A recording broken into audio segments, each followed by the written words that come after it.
against each other, which makes this opening game so very important. As we welcome you to a new NFL season, I'm Dick Stockton along with Hank Stram. And Hank, the Cardinals finished as one of the hottest teams in the league last year with a terrific defense, particularly a great pass rush. Well, they did an excellent job last year, but they're going to have a big job today. And the big point is going to be they must flush Lynn Dickey out of the pocket if they're going to enjoy any success this afternoon. Forrest Gregg inherits as good a passing offense as you'd ever want, except that everything the Packers are trying to do to help themselves is on defense. Yes, and they have the same kind of a problem in that Lomax they must keep in the pocket because he's such a great scrambler, has great escapability skill. I talked to both coaches before the game. Both coaches expressed a feeling that they had to run the ball 40 times and pass it 25. All right, the Cardinals have won the toss, and they have elected to receive. And there is Eddie Garcia, who has inherited the kicking job from Jan Stenerud. Steve Bird is in the middle, back deep for the Cardinals in the white uniforms. Willard Harrell and Randy Love are also back, and we're underway for the NFL season. Bobbled in the end zone by Bird, brings it out, and still going past the 20, and he really recovered fast as Bird brings it out to the 24-yard line where Ed West makes the tackle. The offense for the Cardinals, and question mark prior to the game, he's going to play. Otis Anderson, who's been hampered with a hamstring, will start at running back, one of the best in the NFL. Roy Green, the deep threat. And the offensive line for the Cardinals, Louis Sharp. He's the man to watch. They think he's going to be a good one. Doug Marsh is the tight end. At the 24, 1st and 10 for Neil Lomax in his 4th year. Getting better all the time and more assured. And here's Otis Anderson. Picks up almost 5 yards on the play. Randy Scott makes the tackle. The Packers defense, and they're starting 2 rookies up front. Alfonso Carricker and Donnie Humphrey at the ends. Terry Jones, the nose tackle. The linebackers, and a good bunch, led by Anderson and Douglas outside. And a secondary also featuring a rookie in Tom Flynn, a free safety out of Pittsburgh. It'll be 2nd and 5 now for the Cardinals. Starting with a double tight end offense, and now they change with a 2-back system. And let's see what they do on the second play of the game. Earl Farrell, number 31, is the lead man, the blocking fullback, as Otis Anderson charges forward and has a first down. Otis Anderson, who gained 100 yards in 5 of his last 8 games last season, has really become a leader on this ball club now, Hank. Yeah, we talked to him yesterday afternoon, and it was kind of fun to visit with him, and he expressed a lot of confidence in his football team and also in himself. And he felt very strongly about the fact that they could have a good year, and he said very modestly, providing I can play all the time. Of course, Stump Mitchell behind him say, what about me? Of course, Mitchell's pretty good backup. So it's 1st and 10 at the 35-yard line. For the Cardinals in white, in motion is Roy Green. Going to the air for the first time in 84. Lomax dumps it off to Earl Farrell. Farrell has another first down into Packer territory and brought down at the 45-yard line. Tackle made by the left cornerback, Mark Lee. This is where Neil Lomax has really grown up in the last couple of years. Before, in that kind of a situation with pressure, he'd like to take off and run the ball, but this time he stayed in the pocket. Here he is, a play-action fake. Look, he stays in the pocket, pressured, and he dumps the ball off to Farrell, who makes a good move in the open field, licks Mark Murphy, and he finally tackled downfield, but it's a good play on the part of Neil Lomax. 2 tight ends in there now. Doug Marsh, the starter, and Greg LaFleur, number 89. At the Packer 44, Earl Farrell is a good receiver. He won that fullback job. Here's Anderson going outside, and John Anderson. Otis tackled by John Anderson, who has been the top player on defense for the Packers the last couple of years, all over the field, and really one of the best in that group. John Anderson, who had a fractured arm each of his first 3 years in the NFL. And they're not doing anything fancy, Dick. All they're doing is putting a hat on everybody, 7-on-7, trying to get some kind of a seam, some kind of a crack for Anderson to read the daylight and get as much out of the play as he can. Pickup of 1 on the play. In motion is the tight end Marsh.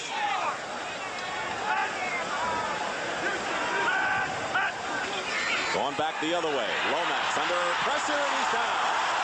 No one picked up Alfonso Carricker.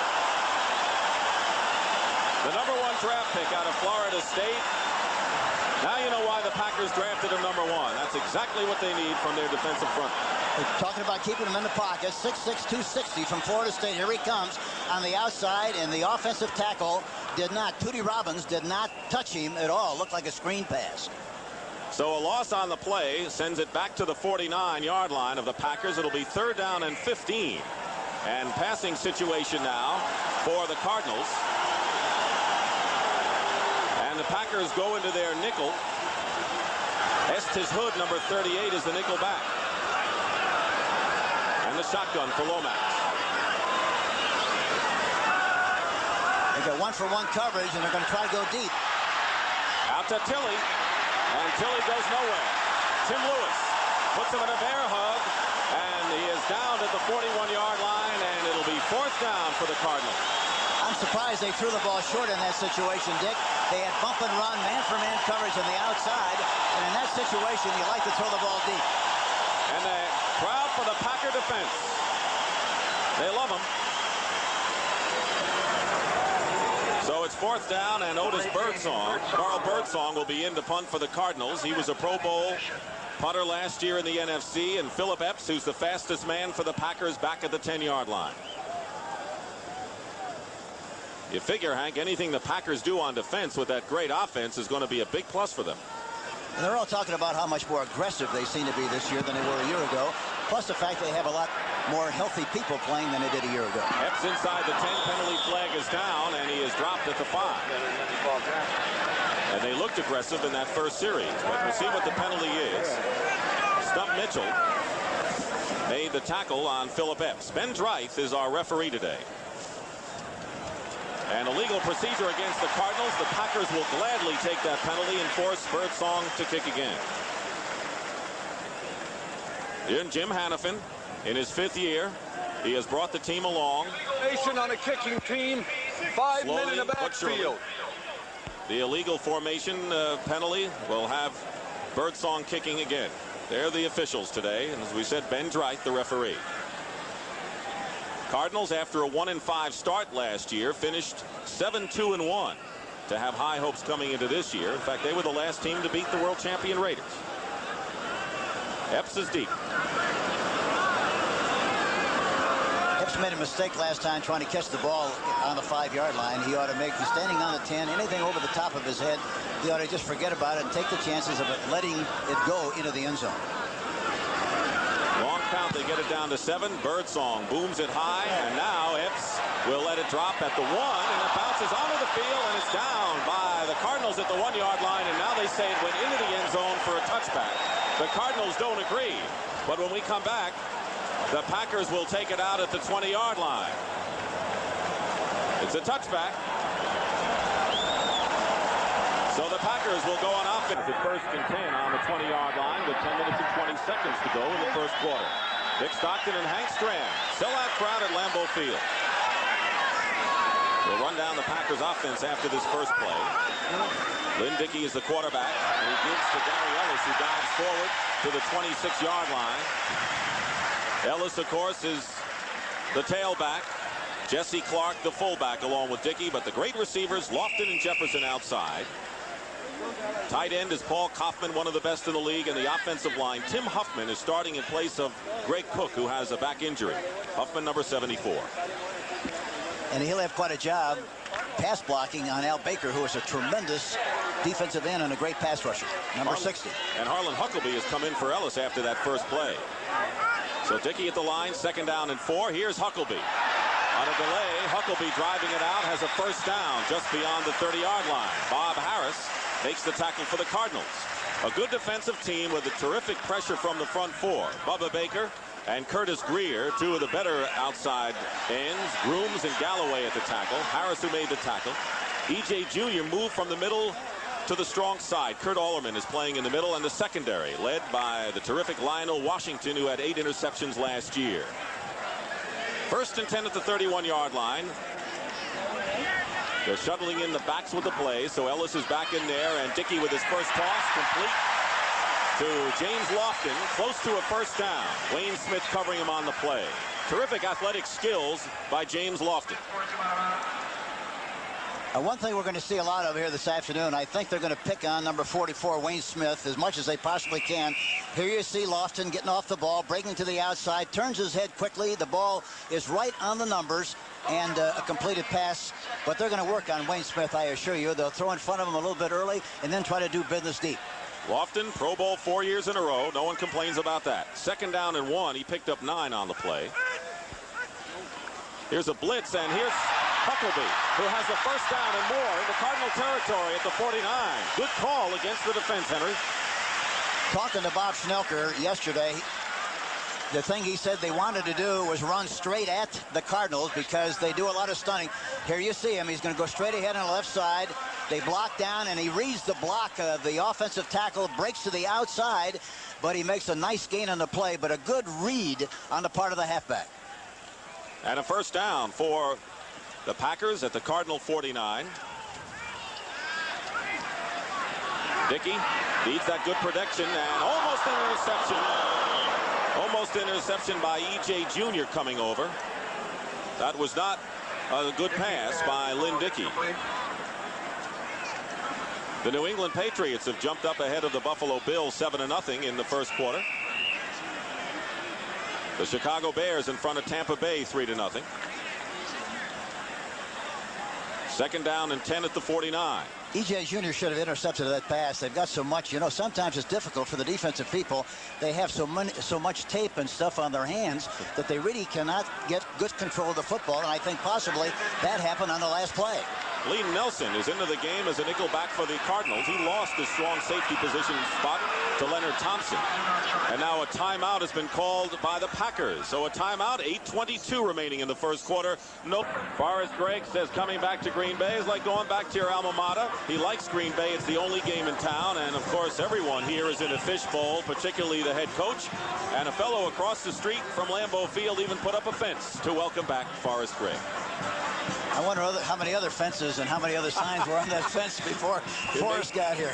The question is, does it say welcome back or adios Bart Starr behind that, who, of course, was Forrest Gregg's predecessor here in Green Bay? I forgot to look on the other side of the fence. I think it's reversible.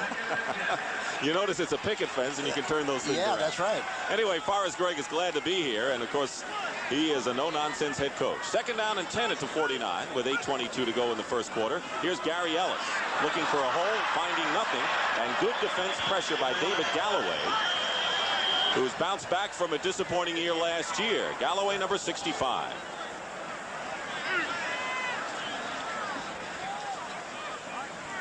See the linebackers reacting to the play. Larry McCarron trying to block Callaway, but he does not succeed in doing it. And, of course, Callaway gets good pursuit angle and makes the play. A very good front four. Galloway's pretty good pass rusher for an inside player. 3rd down and 14. Philip Epps comes in. Number 85 is the 3rd wide receiver for the Packers. Dickey. Pass.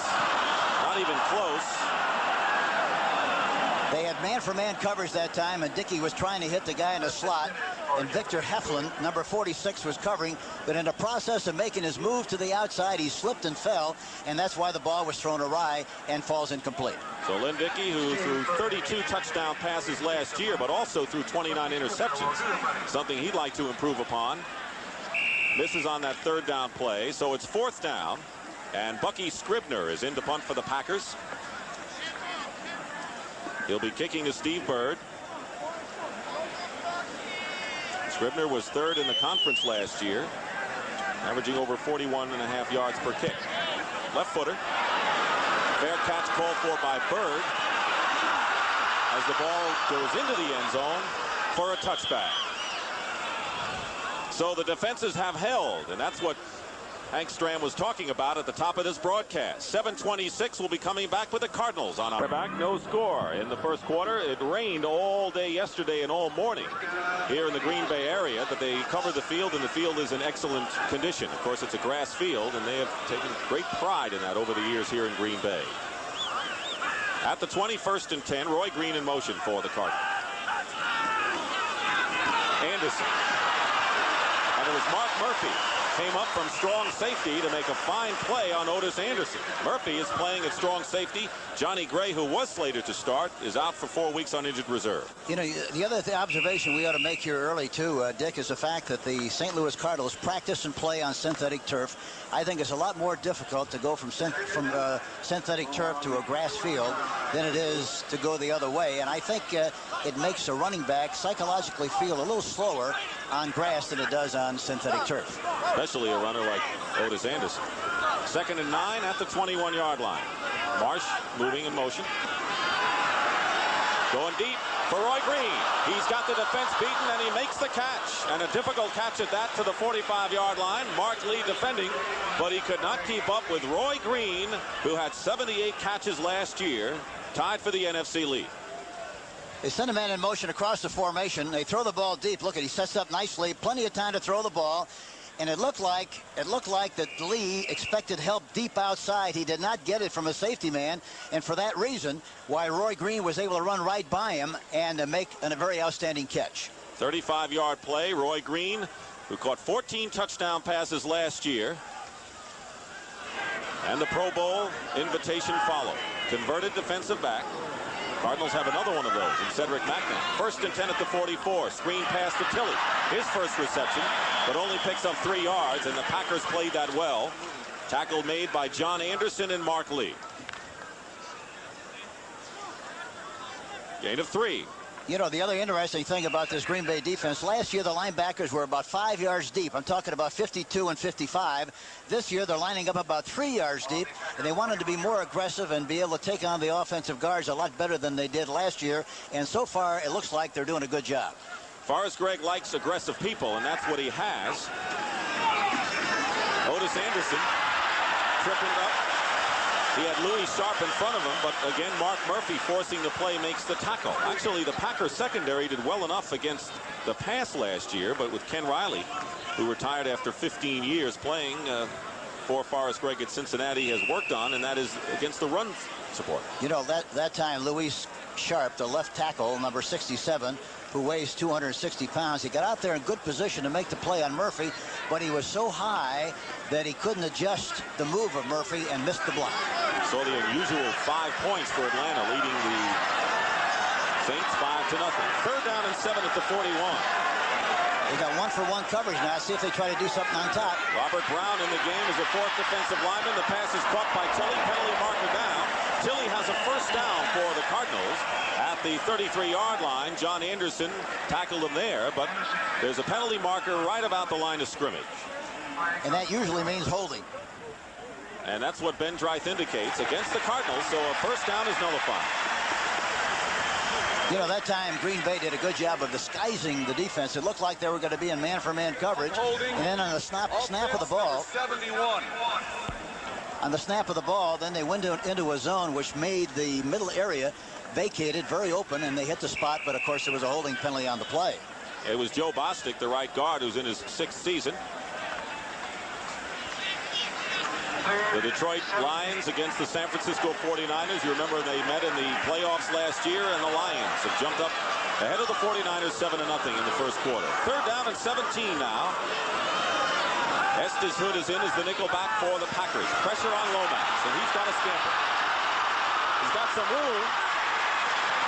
And right behind him was Charles Martin. And once again, the Green Bay Packers are showing an aggressiveness on defense that they haven't showed in several years. And it was a free agent, Charles Martin, who chased down Neil Lomax. And that's the point we made earlier. Watch number 94, the left defensive, and there he is. He works to the inside, and watch him come right down, an excellent pursuit angle. Look at him come. 94, Charlie Martin, and he gets the hook on him and brings him down from behind. But excellent play by Charlie Martin, number 94. But we talked about that earlier. We said that you have to keep Lomax in the pocket. That time, they let him escape. So Carl Birdsong punting to Philip Epps once again. We have 5:03 remaining in the 1st quarter. Still no score. A lot of people predicted this to be a high-scoring affair, and of course it still might be. Fake. Look at this. And there is Stump Mitchell running for the 1st down on the fake inside the 20-yard line and out of bounds. So they caught the Packers napping. And Stump Mitchell on the fake, the short man, runs the ball to the 16-yard line and a 1st down. where he's chased out of bounds by rookie John Dorsey. So a little razzle-dazzle here in the first quarter of this new season, Hank. And it's a good place to run that kind of a play in that position on the field. Watch it. He's the up back. It looks like they're going to kick the ball. There he gets the direct pass. There's a big hole on the right side, and he's, of course, a great runner. Makes a good move on the outside, makes a tackler miss, and he's finally knocked out of bounds. But not until after he makes the necessary yardage for the first down. Stump Mitchell is shaken up over on the far sideline and is still over there. Meanwhile, it is 1st and 10 at the 15-yard line. Here's Otis Anderson going outside, and once again, Mark Murphy. It was Douglas first, and Murphy made sure Otis Anderson wouldn't turn the corner. And Murphy's having himself quite a first quarter. And the Packers trying to tighten up the defense after Mitchell ran 25 yards on that fake punt. And Donnie Humphrey that time looked like he responded very, very well to the block of the offensive tackle, Louis Sharp. And he played the outside position and skated with the offensive tackle and made an outstanding play along with Mark Murphy, number 37. A loss of 3. 2nd down, 13. The ball is on the 18-yard line now. Earl Farrell is the up back, number 31. Well, they got a lot of room on the right side from a passing standpoint. They go left. Anderson gets it back to the line of scrimmage. And once again, the Packers hold Randy Scott. It'll be a 3rd down play. Randy Scott, who had a knee injury in the opening game last year and came back for the last 4 out of Alabama, and a very good run defender, an inside linebacker for the Packers. You know, that time, Dick, they had 2-on-2 on the right side. They had a slot formation, 2-on-2 on the right side. It looked like it would have been an opportunity to do some business on the right side, but they chose to run left and were stuffed on the line of scrimmage with Anderson carrying the ball. So now Neil Lomax faces 3rd and 9. He has Stump Mitchell and Willard Harrell into the ball game now. They got 1-on-1 on the outside again. Cedric Mack, number 47, is in the ball game. There he this goes. Pass is to Tilley. Tilley inside the 5. And did he get over? He did. It's a touchdown for the Cardinals. A crossing pattern to Pat Tilley. And Neil Lomax hits him for the touchdown to give the Cardinals the lead. Here they're in a spread formation. They pick up the blitzes in good shape. Plenty of time to throw the ball. Here's Pat Tilley breaking to the outside. I mentioned it on the preceding play. They evidently came right back in the huddle and said, we can do something on that right side. Here it is again. Good protection. He throws outside to Pat Tilley, makes an outside move, and he goes in for the touchdown. They go ahead 6-0. Well, they use him a little less frequently with the arrival of Roy Green as a speedster, but he's still reliable. So Neil O'Donoghue with Benny Perrin holding will try the conversion. The penalty flag is down. The kick is no good, but there is a penalty. The kick was off to the left, but a flag is down.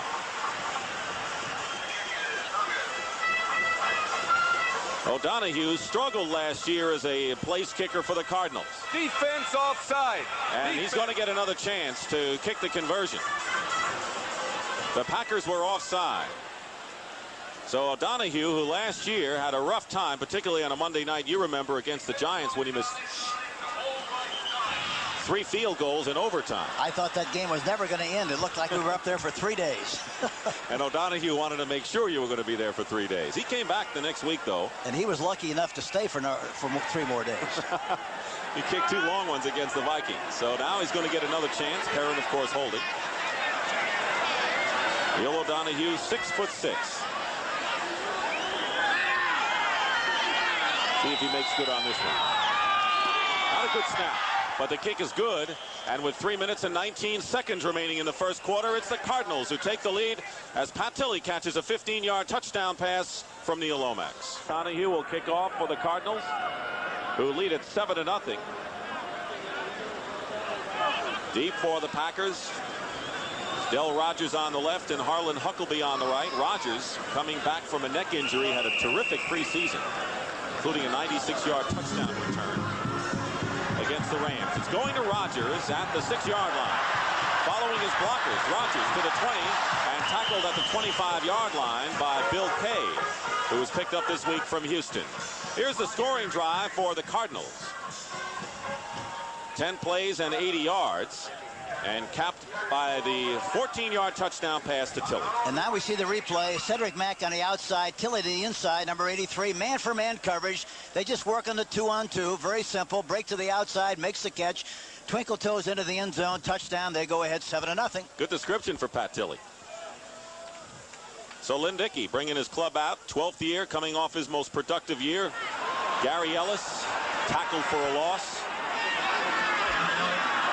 Inside the 25, Curtis Greer making the tackle. But Ellis has been a versatile performer for the Packers. Moved from fullback to tailback last year and was Green Bay's leading rusher, although he gained less than 700 yards, Hank. That's one of the things the Packers want more of, and that's the ground game. You know, and he caught 52 passes last year, an average 11.6 per reception.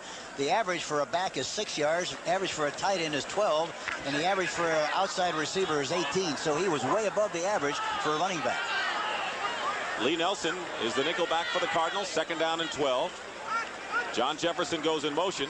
And here is Jesse Clark, the fullback, going wide and being tripped up by Lionel Washington. And he just barely got it out to the 29-yard line. Pick of about 4 yards. Jesse Clark made an impact last year as a 7th-round draft choice, was 2nd in rushing on the club, and a good, strong power runner.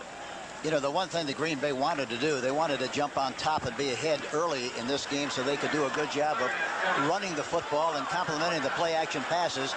It's going to be tougher for them if they get behind by a larger margin, because then they would have to consistently throw the football, and that's tough to do against this defense. Epps and Jefferson to the left, Lofton to the right, going to the left. It's Epps, and it's knocked away by Lee Nelson. So Dickey has not looked sharp so far in the passing department, and it'll be 4th down, and the Packers will have to punt. The other thing that the St. Louis Cardinals are doing, they're playing a very aggressive, tight coverage in their secondary. They're playing close to the receivers, and for that reason, you have to throw the ball precisely right, or else you're out of business. And they're not playing zone. They're playing more man for man, and it makes it more difficult for Lynn Dickey to get the ball right on the money. Bucky Scribner in his 2nd year. He's out of Kansas State. Eddie Garcia, also a 2nd-year kicker, the place kicker. Steve Bird deep for the Cardinals.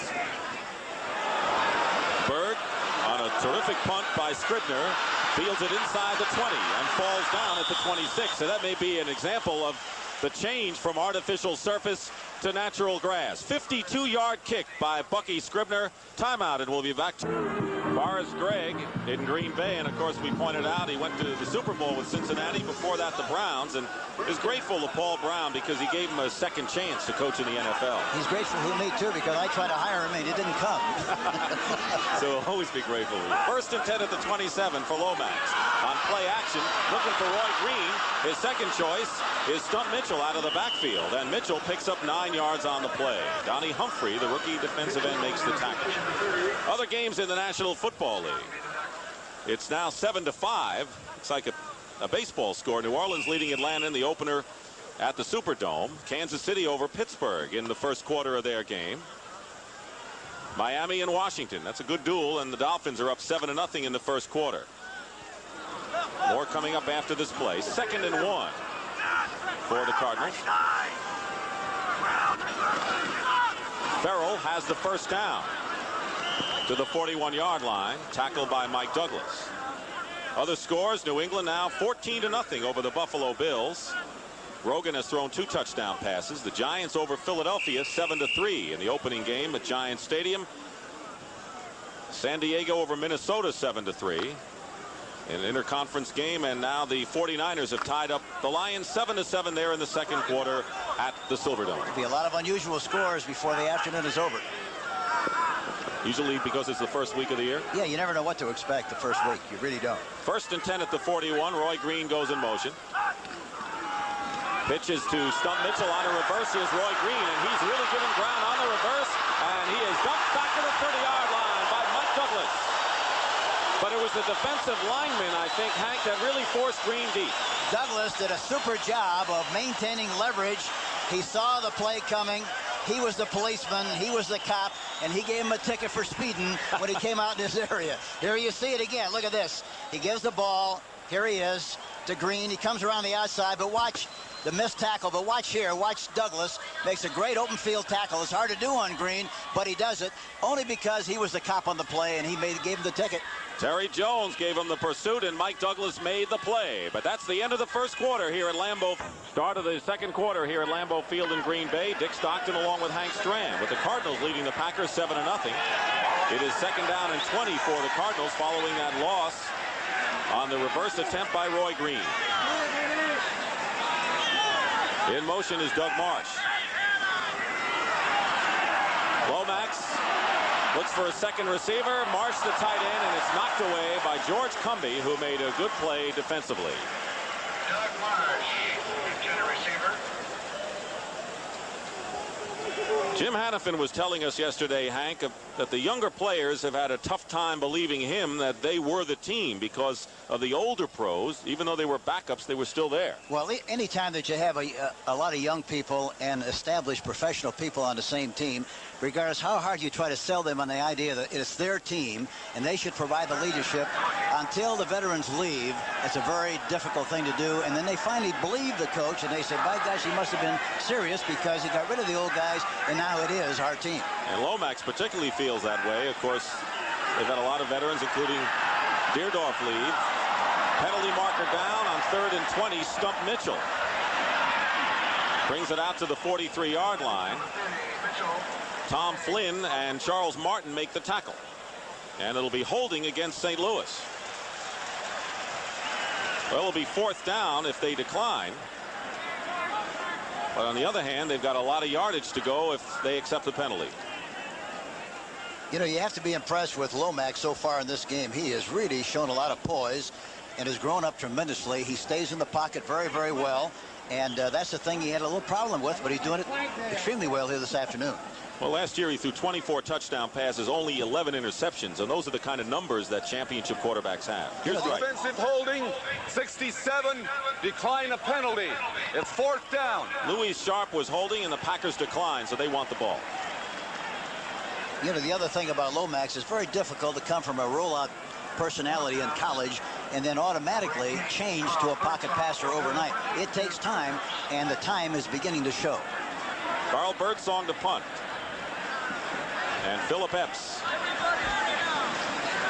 is back at the 13-yard line. He's got a lot of speed. If he can get underway, he could give the Packers good field position, but he's got a long way to go. Last time the Packers were defending against the punting situation, Stump Mitchell ran for a 1st down. Good kick by Birdsong. Epps backed up to the 10-yard line.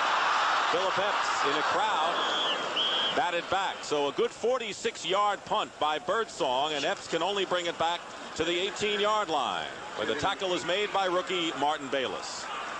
As Lynn Dickey, struggling so far, has completed just 1 of 4 passes for 9 yards. Why is he having so much trouble, Henry? I think he's having a lot of trouble because they're playing very aggressively defensively. They're playing close to the receivers, not giving them a chance to get off the line of scrimmage with a very smooth release. And anytime you do that to outstanding receivers, especially Lofton, he's a long-legged guy, and it disturbs the timing of the pattern. At the 18-yard line, Packers have gained only 30 yards total offense so far. That's unusual for them. Here's Jesse Clark pulling his way. Benny Perrin gets a hold of him, but Clark winds up with a 1st down to the 28-yard line. So Jesse Clark with a terrific gain and a 1st down for the Packers. He's 230 pounds, and of course we're looking now at a man who, when he came on as a rookie for the Cardinals at free safety, became a fixture immediately at that position. You know, Perrin had to really prove himself because he took the place of Kenny Green, who was a holdout, and a lot of veterans didn't accept him. And the other thing is, you know, he was an All-American high school quarterback and never had a chance to play quarterback at all at Alabama. Bear Bryant recruited him as a quarterback, but he never got a chance to play. On 2nd and 1, Huckabee for the 1st down to the 30-yard line. In that San Francisco-Detroit game, in the 2nd quarter, the Lions are leading it 10-7. Chicago still leading Tampa Bay 3-0. The Bears have high hopes under Mike Ditka this year, and they're going to have to contend with the Packers and Forrest Gregg. Lynn Dickey, who last year, if you remember, in the opening game completed 18 passes in a row. Pretty good start last year, unlike this season. 1st and 10 at the 30, and John Jefferson goes in motion. Play action for Dickey. Pass to Kaufman, the tight end. Penalty marker down. Kaufman holds onto it. Leonard Smith was in a wrestling match. It looked like Greco-Roman from the Olympics for a moment there. But a penalty flag. It looked like he might pin him, but he didn't quite get it done. But he got caught in the act. Kaufman caught the ball. But you talk about good coverage. Leonard Smith was all over him that time like a blanket and really did a good job of covering him. He evidently made a faux pas in the process, but we'll see what they call. This year, the referee will tell you what the penalty is. The umpire will mark it off. Defense, pass interference number 44. That's a first down. It's a pass interference call on Wayne Smith, who wasn't near the play, but it's a pass interference on the defense and an automatic first down. Watch Jefferson go in motion, then he breaks across the field. There's number 44. It was.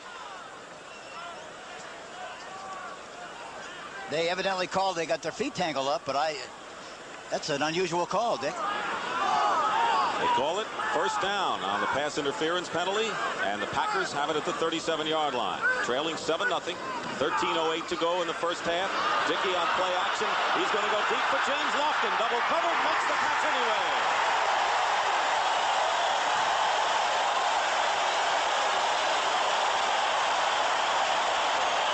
Now you know why James Lofton has no peers as a deep threat. That was 43 yards. Watch a play action pass, and he threw the ball, and there was a safety man in the hole. Watch the safety man come into the hole. In spite of that, he was still able to outleap both the defenders and make the catch. Watch Lofton. He gets a free release. That time they're playing soft, Dick. Normally they've been playing a lot tighter, but he outleaps both defensive backs and makes a sensational catch. Talking about James Lofton. What a play. Over 1,000 yards last year, 58 catches, averaged nearly 23 yards a reception. That was 43. And here is Gary Ellis, who is tackled behind the line of scrimmage for a loss of about 3 yards, and good pressure by Bubba Baker and Leonard Smith. And the guy that really came across there and slowed him down was Mike Duda, number 73, the defensive tackle, who came across and got penetration and slowed him down in his course on a counterplay to the right side. You know, one thing that the Green Bay Packers, they have to run enough to keep this defense honest, but they're going to win the football game. They got to pump it up, and they got to throw the football. That's what they do best. Cardinals told us yesterday that they've got to stop the run and make them pass. You don't want to make them pass too much. I wouldn't think so. Huckabee around right in. Fights his way to the 15-yard line. It's Bob Harris and Benny Perrin combining to make the tackle. So we're seeing the St. Louis Cardinals with their defense under the microscope for the first time. They had the 6th overall defense last year, and Bob Harris coming back from knee surgery. He was an all-rookie player despite the fact that he was out a half a year with that knee injury. 3rd and 4, and the crowd urging the Packers on.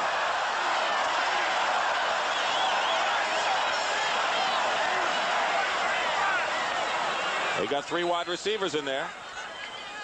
And 5 defensive backs. Dickey going for Jefferson. Intercepted by Benny Perrin. And that's that.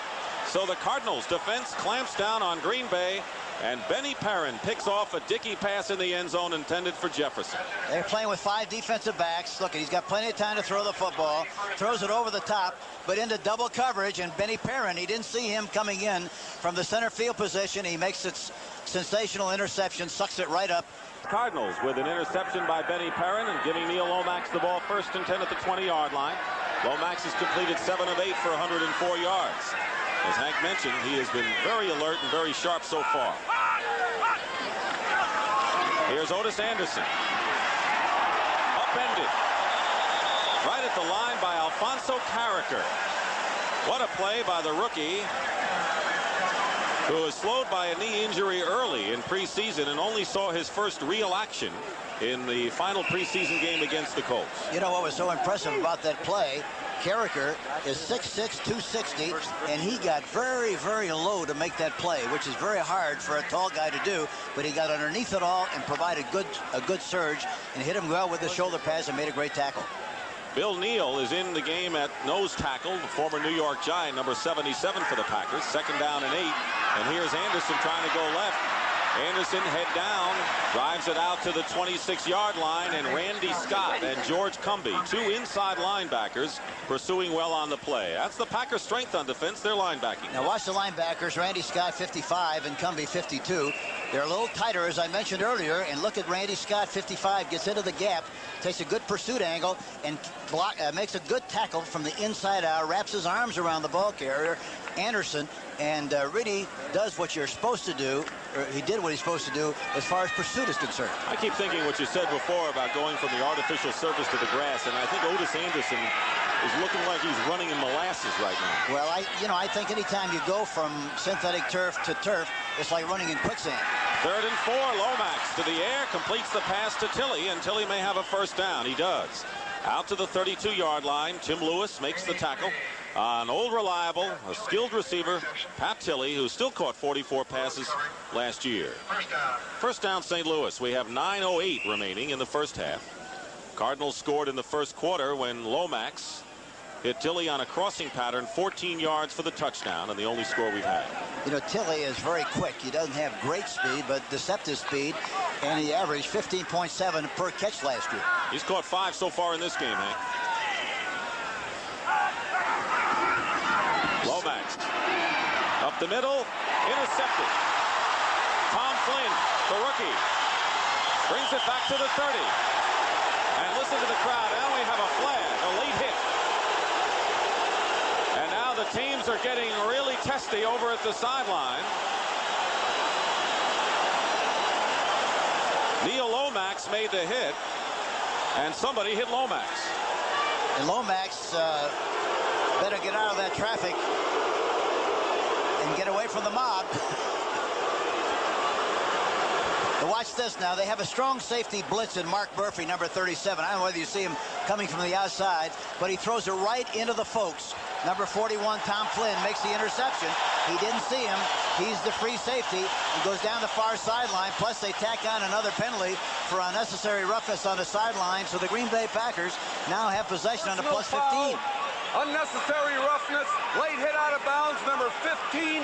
That's a first down. They called the penalty on Neil Lomax. How often do you see unnecessary roughness called against the quarterback?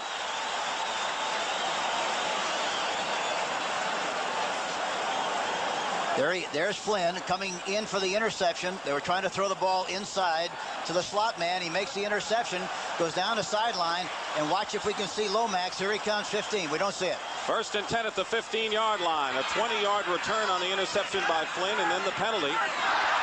Penalty markers go. Dickey's pass for Kaufman overthrown. But let's see if the Cardinals jumped offside. Bubba Baker might have jumped. Lomax called for unnecessary roughness. Out of frustration, perhaps, Hank? Well, I'm sure that's what happened. Watch this. Watch Flynn. He's got running the ball down. Now watch Lomax come in, and he grabs him by the shirt and turns him around and throws him to the turf. Nothing really, kind of a boys will be boys thing, but I think it's more of frustration on the part of Lomax than anything else. Boys will be boys unless you have a striped shirt around. Yeah, that's right. Different story. Better not let them see it.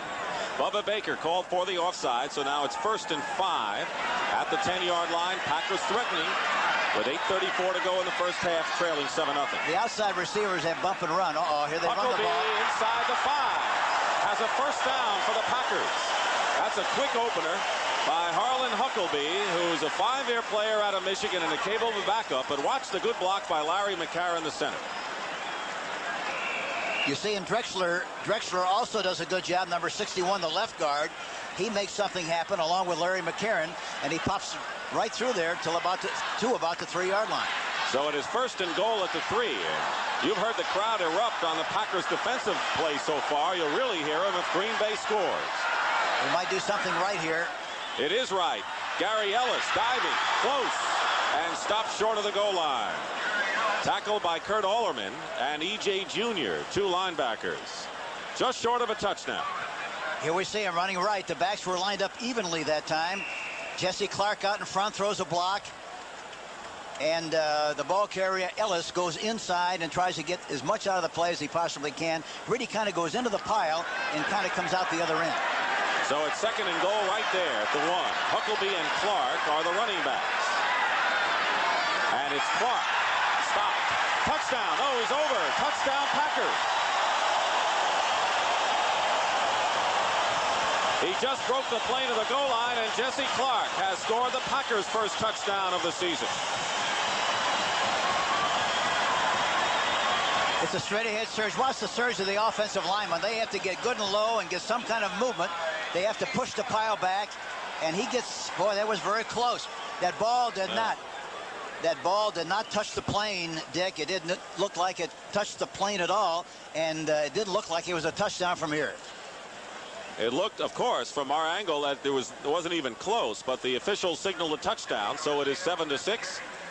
And Eddie Garcia, in his second year from SMU, who has taken over the kicking duties from the veteran Jan Stenerud, who was traded to the Minnesota Vikings and has never kicked a field goal in a regular season game. Now the officials are conferring. And they're confirming that it was a touchdown, but our replay showed no way. It looks like a bad call, Dick. It really does. Holding will be Scribner. And here is Eddie Garcia.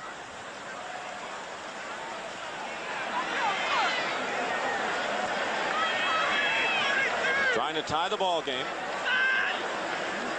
They want to get the kickoff in 1-3 or less. Kick is good. Let's take a look now at Jesse Clark. Did he go over or didn't he? Here, let's take a look at it again. Here's the surge. Now watch him. He did not. The ball did not come close to coming over or touching the line. It was not a touchdown. But it's 7-7 on the board. 7 here in the second quarter with 7 minutes and 20 seconds to go. And Eddie Garcia, who added the 7th point, capped a 4-play, 15-yard drive in what from our replay was a controversial touchdown. But it is 7-7 indeed. Steve Bird is deep. The middle man a yard in the end zone, bringing it out. Runs into his own player, Heflin, and is tackled at the 17-yard line. Well, don't forget, immediately following the conclusion of this game, CBS Sports coverage of the U.S. Open Tennis Championships will continue, and you'll see third-seeded Jimmy Connors go against Andre Lecomte. This is a third-round match from Flushing Meadow, New York. Lecomte was the last man to beat Bjorn Borg. So that could be a trivia question down the line, Henry, but it'll be Connors and Lecomte. Get a sore neck looking at that one, too.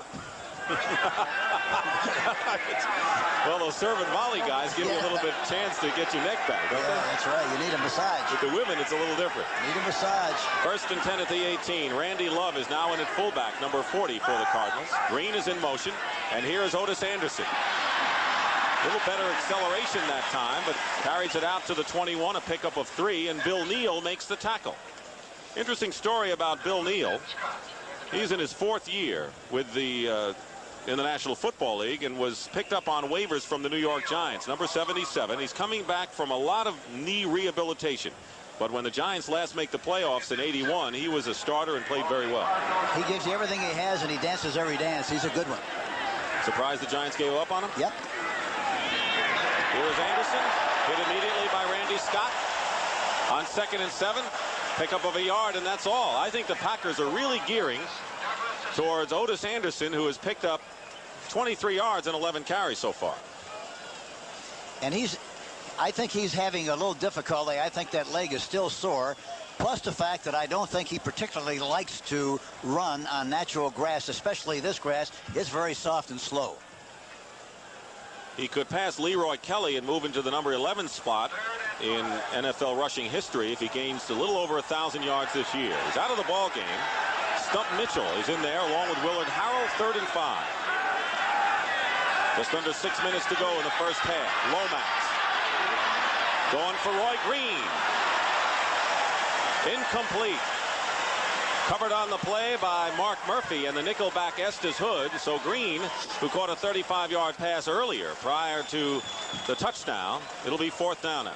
That time they threw into double coverage, and they tried to sell him on the idea they were going to go in the middle, and that's where you usually like to throw against that coverage. But he broke it to the outside. The ball was thrown just a little bit too high, but Green really made a good move, and he was open on the play. There's Philip Epps, who will be on the receiving end of Carl Birdsong's punt. Birdsong has never had a punt blocked in his career. Not that we want to jinx him here, man. Well, that's usually what happens when you say that kind of a thing. Why usually something bad happens. Not that time. No. He gets it off. Epps at the 39. Gets by a couple. Gets into Cardinal territory to the 48-yard line. And good field position. Bayless makes the tackle on a 38-yard punt, and a good return by Philip Epps. We'll be back. And has had 2 straight winning years. And of course, if the Cardinals are going to make hay in the NFC East, they're going to have to at least split against Dallas and Washington this year. That's their feeling, and if they can do that, well, I think they got a good chance. I think Green Bay has to throw the ball a little bit more on first down, too, especially when they have good field position. They stick it on the ground, and it's Clark inside the 45-yard line to the 44. They're starting this on good field position. Greer and Alderman made the tackle. Let's see what's going on around the National Football League. New Orleans leading Atlanta 14-12. There was a safety in that game.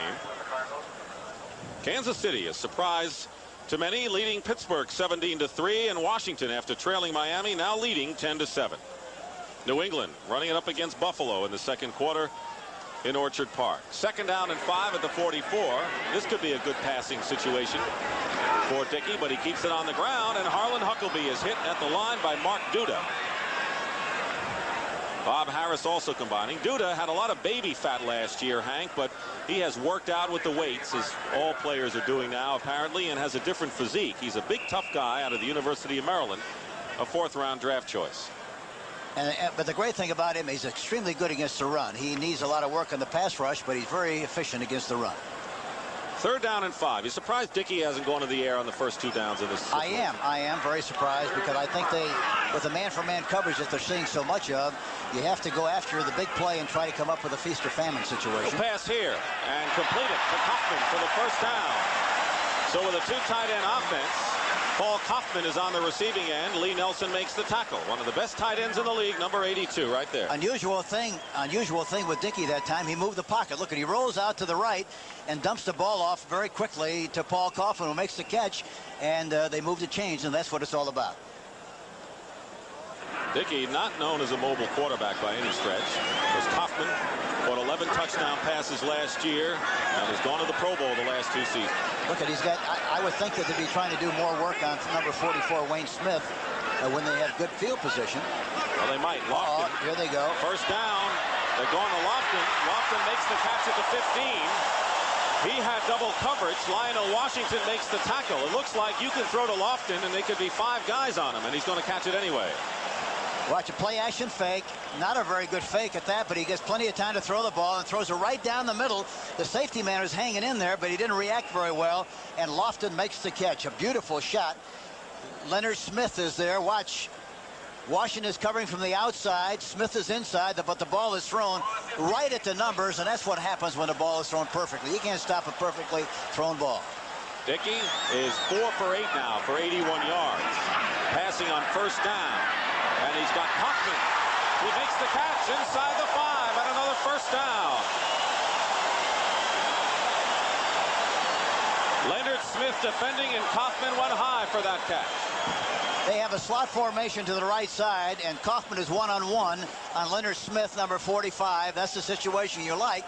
And there he out-leaps the defensive back, Leonard Smith, and he makes the reception. But they're doing a good job of reading the coverage and throwing the ball to the right guy with 1-for-1 coverage. 13-yard pickup. So on 2 successive passes to Lofton and Kaufman, Dickey picks up 33 yards, and it's 1st and goal at the 3-yard line. 7-7 the score. Packers trying to take the lead. Dickey under pressure is dumped. And it's E.J. Jr. who makes the play, storming in. Terrific linebacker, E.J. Jr. He blitzes. He's very quick. Gets off the ball. Number 54. There you see him. Nobody touches him. Not one soul touches him, and no way in the world for the quarterback to execute that kind of a play with that kind of pressure from the linebacker, number 54, E.J. Jr. You know, he's known as Mr. Enforcer. He wore that T-shirt when we talked to him yesterday, and he said that Byron Braggs, his old friend, was Mr. Intimidator. And, of course, E.J. Jr. has been moved back to the middle where he's better. Had to play the outside to start the game because of the injury to Charlie Baker. He says, I wish I were twins who can play both spots. So are the coaches. 2nd and 9. Jefferson in motion on 2nd and 9. Pass caught by Lofton. What a great athlete he is. Benny Perrin is saying, I had the ball and Lofton in my hands, and he got away. Wayne Smith ultimately made the tackle, and the ball is placed at the 4-yard line. And now we're winding down to our 2-minute warning here in the first half. Talking about E.J. Jr., you know, you asked him yesterday what E.J. stood for, and he said Esther James. Very reluctantly, he said that. And, of course, we had a lot of fun with it. And then we went on to say that here you got a team of Esther, and you got a team of Luis, and you got a Tootie and Elois Grooms. Lynn Dickey has hit 5 of his last 6 passes, and Lofton has caught 4 for 77 already, Hank. You know, Dickey is typical of a great quarterback. They might have some bad plays. They might have a bad quarter, but a great quarterback like Dickey will never have 4 bad quarters. And as a result, you know, even though they start slowly, they're going to surface and they're going to emerge and they're going to come back and do a good job. And that's exactly what he's done. Typifies what the outstanding quarterbacks do. It'll be 3rd and goal at the 3-yard line. 7-7 to score. We have had our 2-minute warning. They bring Jefferson and Lofton out to the left. They got 1-for-1 coverage on the outside receivers in the slot. Quick toss. Hoffman, touchdown, Packers. Hoffman is catching everything today. He has caught 3 in this drive, and the Packers have taken the lead. 13-7. Unusual. They had 1-for-1 coverage on the outside, but they also had 1-for-1 with a tight end. He makes an inside release and is finally tackled, but not until after he makes the touchdown. The thing about a tight end in that situation, Dick, you must be able to give him a good shot. You cannot let him get a free release off the line of scrimmage. They made the mistake of not jamming him, and when you don't jam him, he's going to get that kind of a release and get the ball for the touchdown. Scribner will hold for Garcia.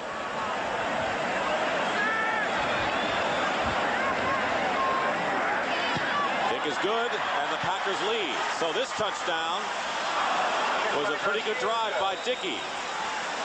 So after trailing 7-0, the Packers have forged in front 14-7 with 1:57 remaining in the first. 14-7. They averaged nearly 27 points last year and were 2nd in total offense in the NFL, 2nd in passing. So they scored a lot of points last year, but finished 8-8 on the year. So it's obvious what the Packers had to improve on this year, and so far their defense has looked pretty good.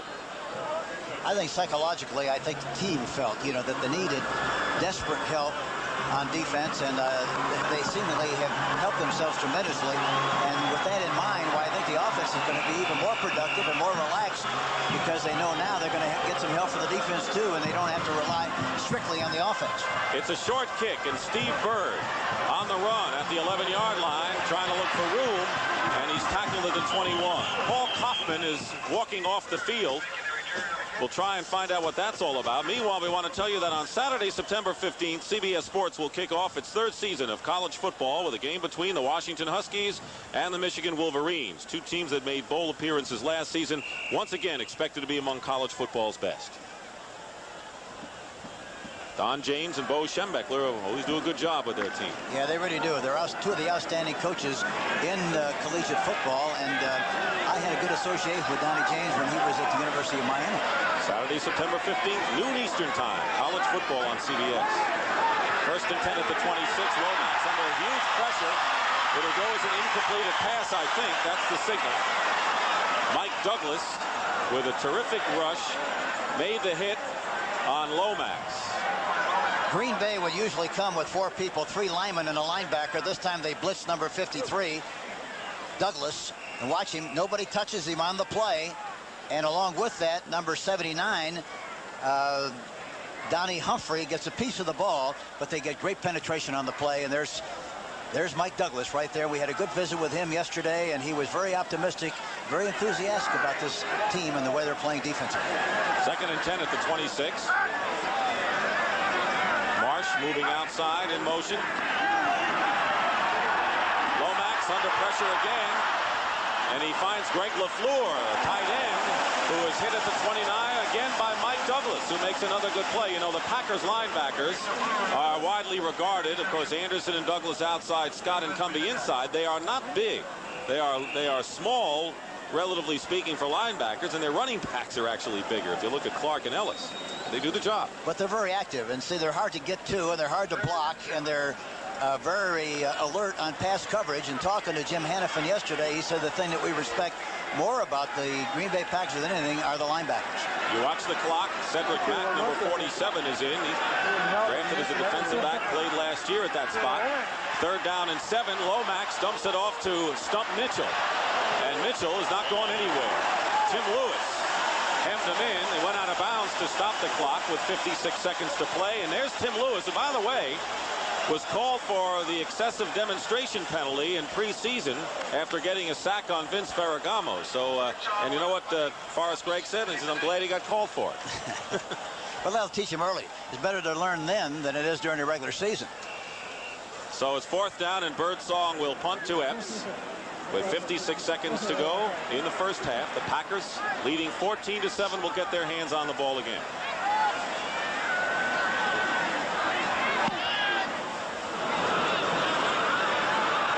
Backing up to the 20 is Epps. Epps, he's off. He's got Birdsong to beat. And is tripped up by Carl Birdsong, the punter. Otherwise, Philip Epps would have gone all the way for an 80-yard touchdown. What a return. It looked like he was going to change the scoreboard on that play. You know, the great thing about he's very decisive. He sees the hole, takes advantage of it. Looks like he's gone, and Birdsong comes in there and makes the tackle. Watch this. He gets a piece of his foot and knocks him down. 52-yard return. Like the wonderment of a boy catching a football. I'm Carl Birdsong at NFL St. Louis Cardinals. And there's something very special about this boy, Jeremiah Dellis. He appears to be like But a 39-yard return by Epps. By any number, that was a pretty good return. 1st and 10 for the Packers at the Cardinal 41. Dickey gets it away. And it's caught by Jefferson. And I think the Packers have a 1st down. In any event, the Packers may be calling a timeout, and they do. It is a 1st down to John Jefferson. Watch Dickey. This is a fantastic play on the part of Lynn Dickey. Look, he gets back in the pocket. He gets anchored to throw the ball. Look at Galloway's in his face. Look, in spite of that, he gets pressure from the outside, and he still gets rid of the ball in good shape to John Jefferson to get a 1st down. Timeout called at the 31. Watch the rush. Look at, there he is. There's Callaway, number 65, gets the hook on him. But in spite of that, he throws the ball falling away to Jefferson, and he makes a great catch. An 11-yard pickup to J.J. John Jefferson, who, according to Lou Carpenter, his receiver coach, says he's got the finest hand-eye coordination he's seen. He makes the tough 1st down catch all the time. And you know, I guess along with San Diego, this is the most prolific passing offense in the National Football League. Oh, I think there's no question about that. This team is very outstanding. Plus the fact that the unsung hero in this passing combination is Paul Kaufman.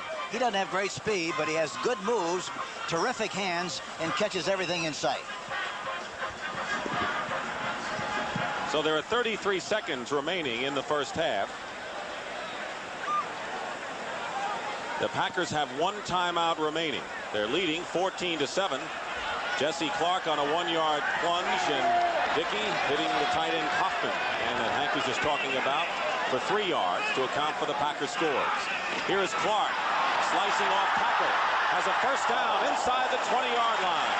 Jesse Clark, who averaged over 4.5 yards per catch per run last year, picks up 12 yards. Leonard Smith the tackle.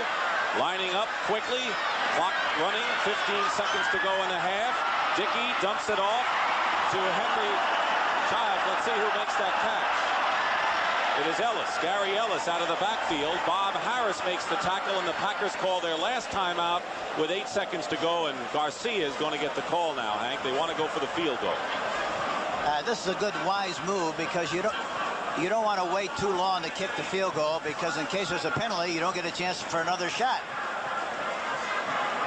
See, a lot of times you let the clock run down to 3 or 4 seconds, you kick the field goal, but if in case something happens, you don't get a chance for the option of the penalty. That's a good point, because obviously on a defensive penalty you get another chance, but if it's an offensive penalty and the clock runs out, you're out of business. You're out of business. So this is a good time to call the timeout with 8 seconds rather than wait down to 3 or 4 seconds. It'll be a 29-yard attempt. They let go and traded Jan Stenerud so that Garcia would kick. And of course, Stenerud kicked many years with you. Well, he's he's still a great kicker, Jan Stenerud is, but I think basically Stenerud wanted to go to one of 2 places, a place with a dome where he could kick under good conditions or to be able to go south someplace.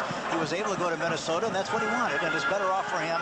Plus the fact they have a great young kicker in Garcia, and I think he learned a right to be an outstanding kicker as they progressed during the 1984 season. Well, he's promising but untested. Scribner will hold. This will be a 29-yard attempt. He's never kicked a field goal in an NFL game in the regular season. 29-yard attempt is no good off to the left. So Garcia misses the field goal from 29 yards out, and the score remains 14-7. You know, the one thing about Garcia's style is that he takes a false step backwards before he kicks the ball. Watch what if we can see is he takes a step backwards with his right foot, and then he approaches the ball, which is a false step, kicks the ball. Looks like he got pretty good follow through, but obviously hooked the ball, went to his left, and no good. So the Cardinals take over. 4 seconds remain in the first half.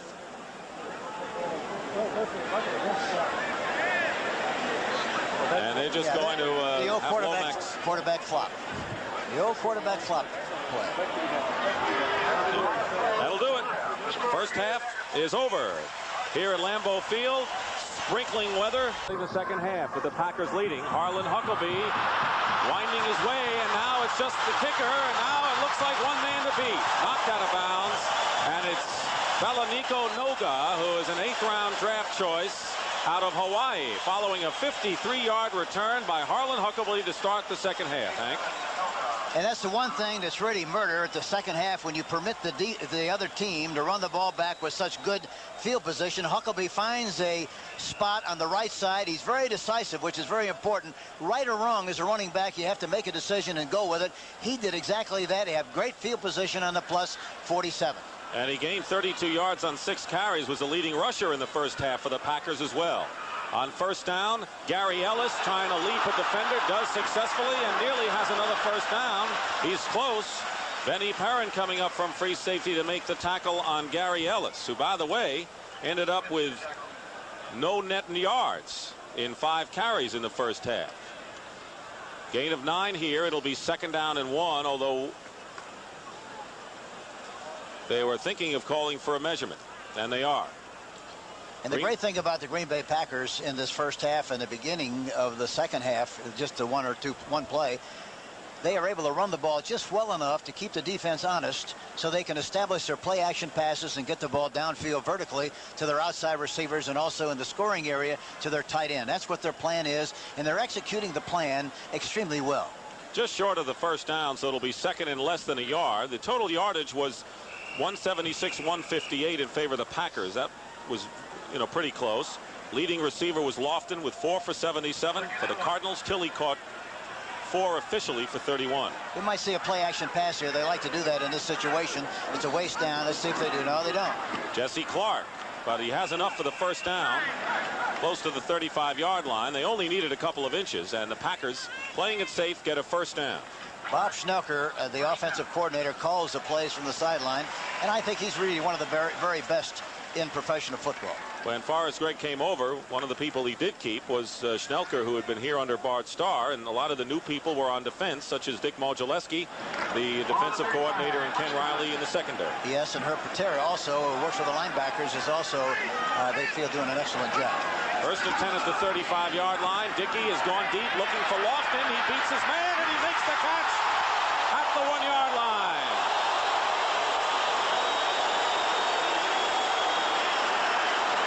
And Lofton beat a pretty good defender in Lionel Washington. But here again, he gets a free release. You don't see it, but he gets a good release off the line of scrimmage, makes a little move to the outside, and here you see the ball is thrown just perfectly right over the top.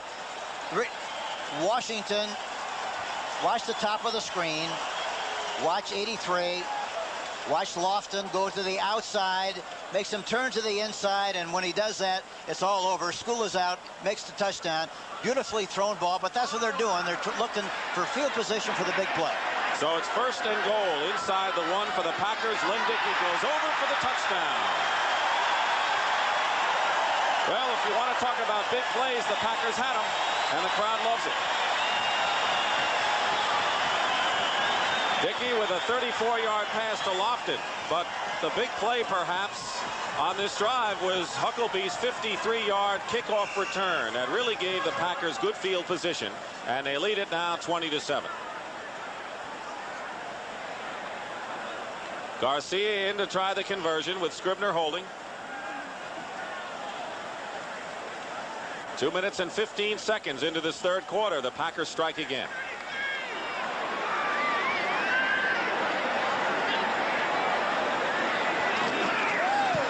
So after a slow start, Lynn Dickey has come on big. It's 21-7 in favor of the Green Bay Packers.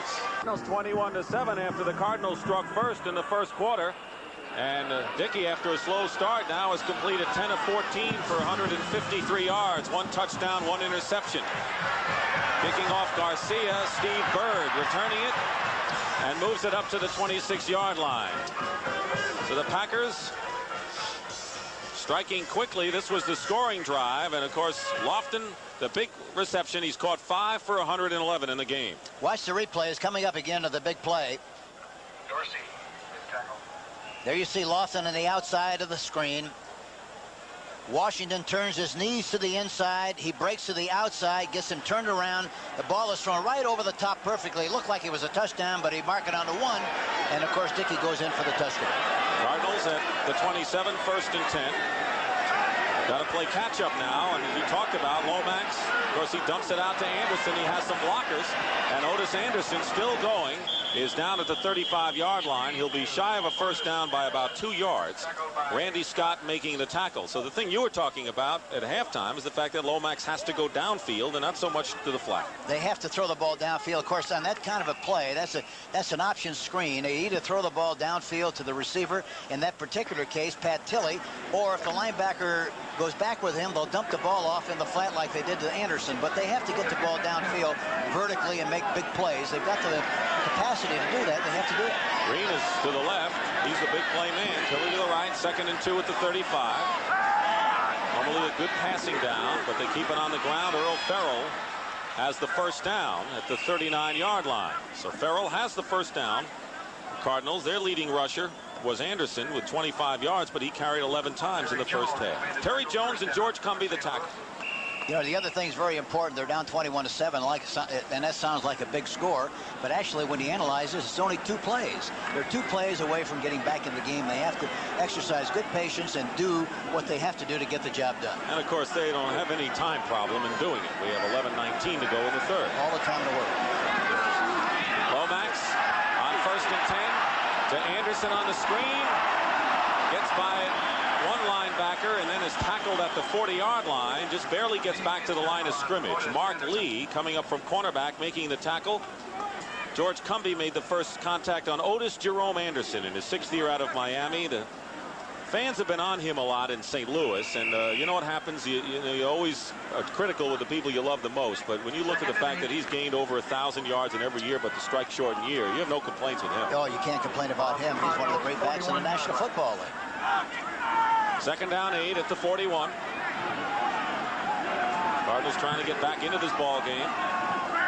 Packers, after a slow start, have righted themselves in solid fashion. Doug Marsh in motion. Now the middle is open. Lomax has Greg LaFleur, tight end, who is close to a first down, just short of midfield. See where they spot the ball. LaFleur, bothered by injuries last year, was an all-rookie performer with Philadelphia. It's very important for the quarterback to have plenty of time to throw the ball and survey the defense. Watch Lomax. He has plenty of time to throw the ball. Cumbie is blitzing on the play inside, but they pick him up. It's like throwing a piece of popcorn on the battleship. They don't get to him at all until late, but he throws the ball, the high percentage kind of a throw where he's not going to get in trouble, and they're interested basically now, it looks like, in moving a change. Randy Scott, Tim Lewis had made the tackle. 1st and 10 at midfield. Stump Mitchell is into the ball game as the lone setback. Number 30 gets the call. Blocking in front of him. Terry Steve, Mitchell down the sidelines. One man to beat. It's Lewis, knocks him out of bounds. Make it Mark Lee. Mark Lee knocks Stump Mitchell out of bounds. That's 2 big plays for Lewis, for Stump Mitchell today. This goes for 39 yards. And that was a counter play. Watch him take a step. Watch him take a step. Talking about Stump Mitchell. Looks like he's changing the play on the line of scrimmage. He takes a step to the right. All right, here we see it here now. Here. Watch number 30.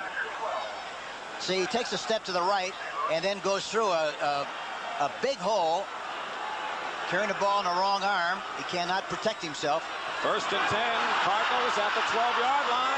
Overthrown, and purposely overthrown. Tilley was the intended receiver, covered by Tim Lewis.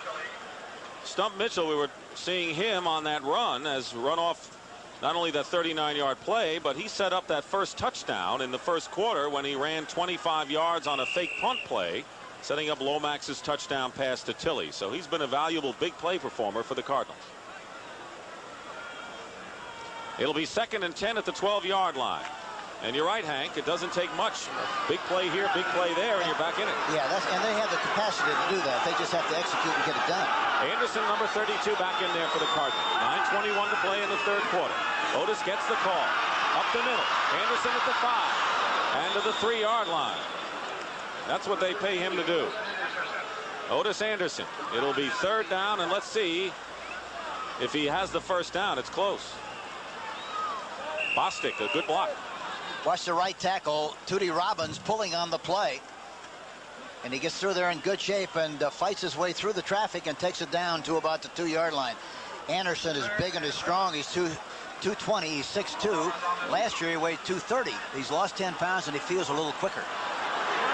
It is 3rd and less than a yard for the Cardinals. Even though it's the 3rd quarter, this is an important play. Looks like something left. It is left. Anderson. Touchdown for Anderson, and the Cardinals come back. Made it look easy. Not only was it something left, there was 6 points left. And they changed the scoreboard, gave the scorekeeper some business. On the St. Louis side, and of course the fans are quiet like church mice. Yep. Changes in a hurry. Here you see the play. They cave everybody in, and he gets outside. If he gets a step outside of anybody, he's going to score, which he did. Talking about Otis Anderson. Number 32. One of the Cardinal linemen may be shaken up. Perrin will hold for Neil O'Donoghue. Kick is no good. He misses the conversion off to the left. O'Donoghue missed a conversion, but there was a Packer penalty in the 1st quarter, gave him a 2nd chance, and he made good. So that may come back to haunt him. So it's 21 to the conversion. Now will kick off for the Cardinals, who trail the Packers now 21 to 13. Stump Mitchell with a 39-yard run, setting up that touchdown. Otis Anderson goes for 2. Onside kick, and the Packers are right there. Alert play by the Green Bay Packers, and it was Ed West, a rookie free agent tight end from Auburn, who was off the roster and then back on the roster, and he's going to put a smile on the face of Forrest Gregg with that one when he looks at the film. He really will. Big play. Ed West, number 49, their 3rd tight end. So the onside kick, that's a gamble. Certainly is with 8:30 to go in the 3rd quarter, and you're down by 8 points. See if they play action on 1st and 10 here. It looks like they're going to run out. No, there they throw. Screen pass to Lofton. Can he get by? He does. Was tripped up, but has the 1st down. At the 32-yard line, Benny Perrin makes the tackle. Did a lot of after he got the ball, Hank. They fake the toss, which is a play action. Throw a screen back to the right side. Lofton makes a good move and a good block inside by Larry McCarron, number 54. A beautiful block enables Lofton to get downfield and make a big play. James Lofton has done everything today. He has caught 6 passes for 122 yards. That one provided a lot of work. 1st and 10 at the 33. Packers getting that onside kick. Good field position. No penalty flag down. A screen pass to the fullback Jesse Clark, and the Cardinals smell that one out well and limit Clark to only a yard. It was Curtis Greer and Kurt Allerman, the middle linebacker, making the tackle. 7.5 minutes to go in the 3rd quarter, and now E.J. Jr., who had some problems physically leaving the field. He's been playing the strong side position. Kurt Allerman is in the middle. Dave Aaron's 58, maybe in there for him. Here is Gary Ellis. Can't go anywhere thanks to David Galloway, who got an arm and wouldn't let go. Galloway is a very active guy inside, and so far has been very impressive. Number 75. Aarons is the linebacker in the ball game, and now he comes out of the ball game along with Kurt Allerman. And so Floyd Peters, who has really developed some good defenses, particularly defensive rushes at San Francisco and in Detroit with the Silver Rush and the Gold Rush. And I tell you, they have an excellent, one of the very best defensive backfield coaches in the business, in Tommy Bettis, who works with the defensive backs. 3rd and 9 at the 32. Dickey incomplete. He was going for Harlan Huckleby and all over him with Bob Harris, and now a flag comes up about an hour and a half after the play. Well, you talk about lateness. That was a great illustration of it. Everyone was home and went to bed, and all of a sudden the official threw the flag. Yeah, he jumped out of bed and threw the flag. Pass interference called against the Cardinals, and obviously Harris. I think it was a pretty good call, Hank, but you wondered where the yellow flag was. Well, I tell you what happens, you know, in a game when you're on a sideline and that happens, the thing that really bothers you is the fact that they're undecisive. If they do it right now, then you understand. You don't question it. Defense pass interference. That's a first down. But if it's delayed action like we just saw, then of course you wonder, you scratch your head a little bit. It doesn't do any good, though. They still have the penalty. Watch the tail end of it. There you see a good shot of the pushing. No question about it. Pushing. Pass interference on the part of the defense. And it's 1st and 10 for the Packers on the 25 following that automatic first down call. Here is Del Rogers carrying for the first time today, moving ahead for a couple of yards. Interesting about Rogers, he's coming back after a neck injury, and he suffered it while helping the United States Olympic women's ski team train. He likes to moonlight, doesn't he? Anyway, he was out with a neck injury all of last year, had a big rookie year 2 years ago, and he's okay now. It'll be 2nd and 7 following that 3-yard pickup. E.J. Jr. back in the game on defense for the Cardinals. Jesse Clark, and it was Duda that got him from behind. It'll be 3rd down. You know, Green Bay has had the last 2 times man-for-man coverage with the slot formation on the right side. And I think really when you see that, you have to take advantage of it. I'm surprised that they haven't done it on the last 2 plays. We might see it here. But it looked like the St. Louis Cardinals defense was very vulnerable to something out in front of the backs on that left side. 5:20 remaining in the 3rd quarter. The Packers lead the Cardinals 21-13. Lynn Dickey, by the way, has hit his last 9 passes. We told you last year he started the season hitting 18 in a row. He's hit 9 straight now. Roll out. 1 for 10. Not this time. Intended for Huckleby. Defended by the linebacker Harris. So the streak ends for Dickey, and it's 4th down, and Garcia will come in, presumably to try a field goal. Well, the Cardinal defense held. They had failed on the onside kick. Well, I think they look like they're a lot more aggressive, and they're playing with a little bit more animation, I think. Especially so since they scored that touchdown. They're very much in this football game, and it's their responsibility. They just have to make something happen. Garcia missed a 29-yard attempt in the first half. This will be from 38 yards, and holding is Bucky Scribner. Watch the false step he takes if he does it again. There it is. Takes a little step with his right foot before he kicks. This one's good. First NFL field goal for Eddie Garcia, 38 yards out, and with 5:02 to go in the 3rd quarter, the Packers up their lead to 24-13. Evidence of Eddie Garcia has just broken the bank. When you kick your first NFL field goal, he's in his 2nd year out of SMU, taking Jan Stenerud's place. A lot of pressure on his shoulders, and that relieved a lot of it. This kick off to Bird, 2 yards in the end zone, bringing it out. Bird to the 20 and tackled at the 22-yard line. Ray Krause makes the stop. Want to remind you that immediately following the conclusion of this game, CBS Sports will bring you coverage of the U.S. Open Tennis Championships. Third round action. Third seeded Jimmy Connors against Henri Leconte, who was the last man to beat Bjorn Borg. Coming up from Flushing Meadow, New York. Hank, you like tennis? Yeah, I like tennis, but I have a hard time jumping over the net. That's the problem. Why don't you go around the side? He said you have to jump over. It takes too much time. Oh. First and 10 for the Cardinals at the 23. Hank's good on second serve. 4:53 to go in the third quarter. Lomax looking deep. Second option is to Doug Marsh, his tight end, who brings it out to the 30-yard line, and the tackle by Randy Scott, the inside linebacker. I mentioned it early, and I'll say it again. I think that Lomax really is impressive as far as staying in the pocket is concerned. He's really hanging in there tough and not jumping out of there as soon as he sees a little bit of trouble. But I still think he's got to get the ball downfield a little more.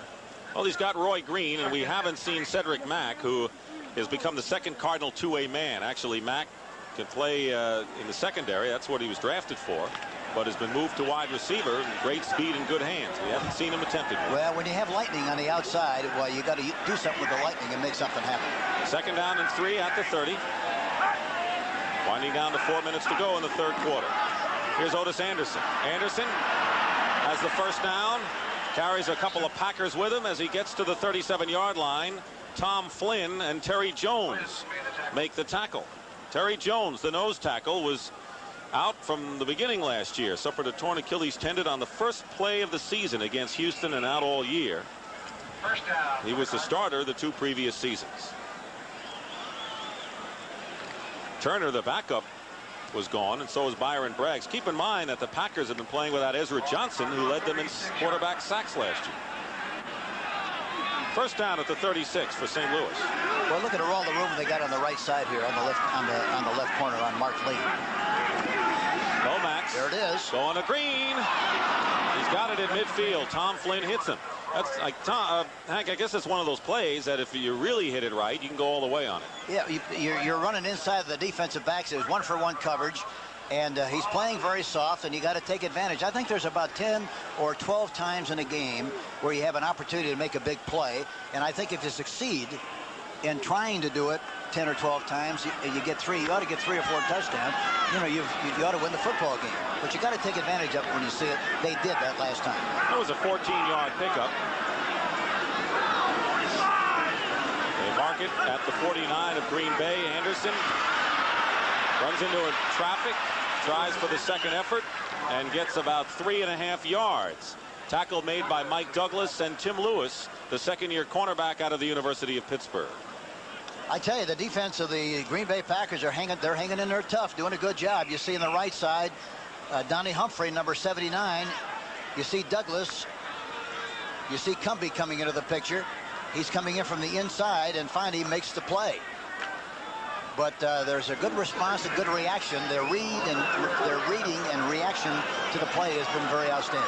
Anderson has carried a lot, 15 times, 46 yards for his troubles. It is second down and 8. Marsh in motion. Make it second and 7. Lomax, penalty flags fly. Greg LaFleur close to the first down, and he is hit hard right at the 40-yard line. Gary Hayes, who played in Canada and was the nickelback in preseason for the Packers, but this call may go against St. Louis. Let's wait.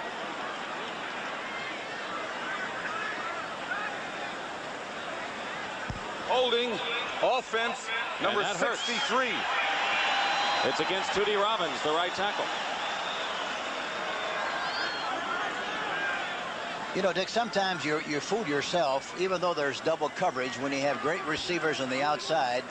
Once you get by the first man, you wind up with single coverage, and so as a result, you have to test and you have to get the ball downfield in spite of that. A great illustration of that was demonstrated early in the game when Lofton went right into double coverage and came up with a big play.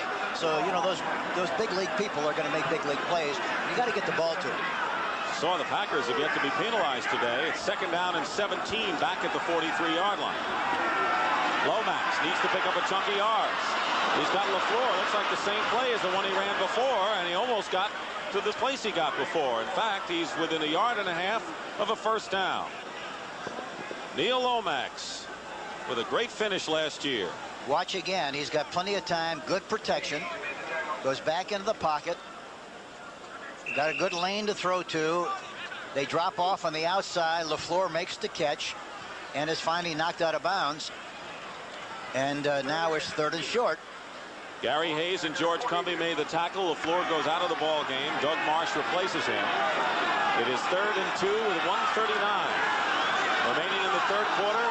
24-13, the Packers lead. Here is Stump Mitchell trying to go wide. Forget it. Mike Douglas with a terrific play, and Randy Scott also in there.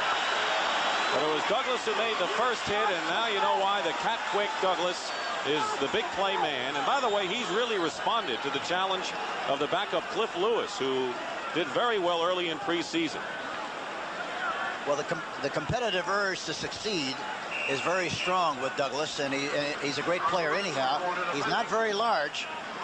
He's 6 foot 224, but boy, is he quick. He's lightning as a linebacker. Over 56,000 fans here at Lambeau Field. Sellouts have been the order of the day for a long, long time. Birdsong punting on 4th down. Going for the sidelines. Epps is there. He fields it on the 17, and he is smack out of bounds. Dave Aarons makes the play, but the Packers will come back on offense. 1st and 10 with 46 seconds to go in the 3rd quarter when we come back. Ball and leading 24-13. They're on their own 21-yard line. Paul Kaufman, who caught a touchdown pass in the 1st half, went to the dressing room and has not come back to action yet in this 2nd half. He remains on the sidelines. There you see him to the right, and his place taken by Henry Childs, wearing number 89. And in motion. 1st and 10 at the 21. Screens it out to Jesse Clark. Trying to move inside, and Clark is tackled at the 24. So Henry Childs, who was out 2 years. Last team he played for was the Rams. And, of course, he played for you at New Orleans. Yes, he's an outstanding, he really is a very outstanding tight end. He has terrific hands, good speed, very good blocker. He isn't overly large, but he gets into people very quickly. And I think, you won't see much of a drop-off as far as ability is concerned with Henry Childs in the game. He caught 10 touchdown passes for us in 1977 at New Orleans. Made the Pro Bowl, didn't he? Yes, he did. 9 seconds to go. 2nd down and 6. It was actually Lynn Dickey who suggested to the Packers that they look at him, and they did in April. Here's Harlan Huckabee trying to go wide. Nowhere to go, and he is out of bounds as the clock runs down. E.J. Jr. makes the tackle. And that is the end of the 3rd quarter here at Lambeau Field in Green Bay with the score. The Green Bay Packers 24 and the St. Louis Cardinals 13. Along with Hank Stram, this is Dick Stockton in Green Bay, Wisconsin, where the Packers on opening day, the 64th season, lead the St. Louis Cardinals 24-13. Packers have a 3rd down and 5 on the 26. The Cardinal defense is at a stage in this game where they have to make something happen defensively. Reduce the size of the field, get a fumble, get an interception. He is down inside his 15-yard line by Mark Duda, who's, Hank mentioned, solid against the run, but showed what he could do when he has time to get in there. And that's what they have to do. They have to make some big plays on defense to reduce the size of the field so they can get a better position to score. Let's check some scores around the league right now. It's tight one in New Orleans, where the Saints lead the Falcons 21-19. Atlanta playing, of course, without William Andrews. Kansas City now lead 24-20 over Pittsburgh. Miami 35-10. Dan Marino, 5 touchdown passes for the Miami Dolphins in this game. It's 4th down, and Bucky Scribner will punt from the 1-yard line. Steve Bird is back and bobbles the kick and gets it away. Good alert play by Scribner. He saved disaster there, and the kick goes out of bounds at the 45-yard line of St. Louis. Good reaction by Bucky Scribner. We'll have to see whether it's a snap or whether it was Scribner. He needed a baseball glove for that one. It's a miracle that he got the kickoff. Fantastic play. Boy, did he ad-lib well. Well, a saving play by Bucky Scribner, and it was a rookie, Mark Cannon, wasn't it, to snap the ball to him? That's who it was, 6'3", 258, 11th-round draft choice in 1984 from Texas, Arlington. But it looked like that ball has some helium in it. Cardinals 1st and 10 on the 45. They've got to start to make things happen now in the 4th quarter. Trailing, and Lomax trying to do that to Roy Green. It's overthrown. Well, he was going for the touchdown right away. Mark Lee and Tom Flynn were defending. But you got a glimpse of Roy Green's terrific speed. What did he tell us yesterday? He said You know, I don't like to read the papers or watch the sports shows because people are talking about all those great speedsters, and I think I'm one of them. Yeah, and he runs 9.3. Other scores. New England over Buffalo. They've been leading all the way in that game in the third quarter. Patriots, they expect to have a good year. Phil Simms, 3 touchdown passes as the Giants lead the Philadelphia Eagles. San Diego with a breather over Minnesota. A breeze, we should say. Second down 10 at the 45. Lomax going out to Otis Anderson. One-on-one against Mike Douglas. And Anderson goes out of bounds. A couple of more scores that we want to tell you about. In that Detroit-San Francisco game, the Lions are leading the 49ers 20-17. They're in the third quarter at the Silverdome. And it's Chicago 27, Tampa Bay 7. Well, that's a surprise. It really is. I think Chicago's a very good team, but I thought the Tampa Bay Buccaneers would play much better, especially the way they played in preseason, talking about defensively. And the Bears think that they've improved defensively. Oh, they have. They're tough. Well, I tell you. 3rd and 8 for Lomax, trailing 24-13.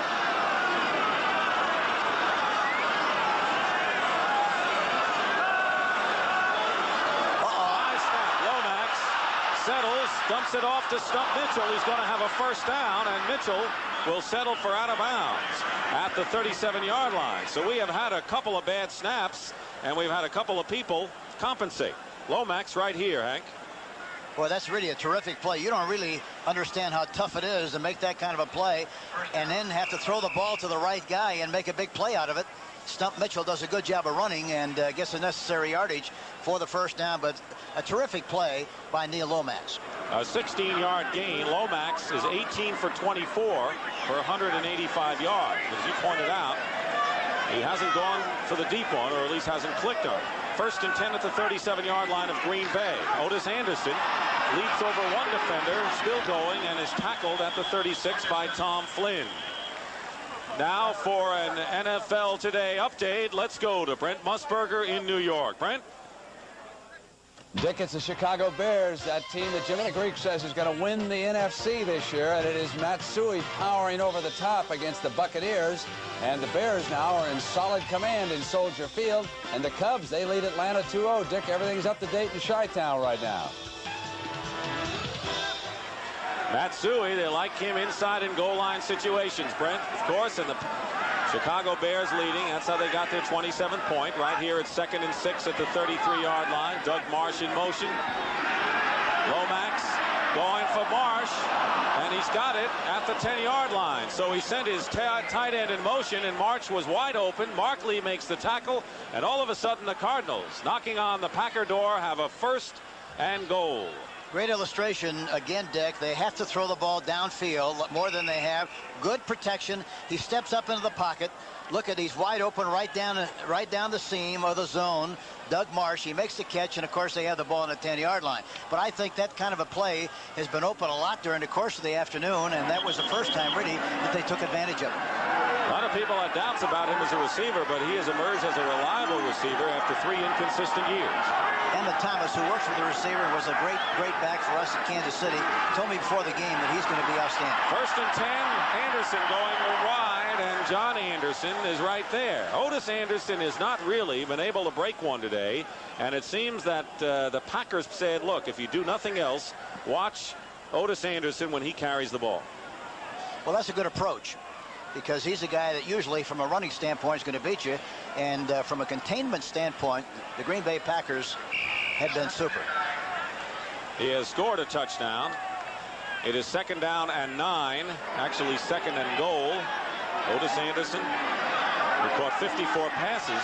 That was a club record for running backs last year. Now they got the double on the outside receivers. The tight end could be a good guy to throw to here. 2nd and goal at the 9. 12:34 to go. Lomax in trouble. And they blow the whistle. He was in the grasp of the defender, Mike Douglas.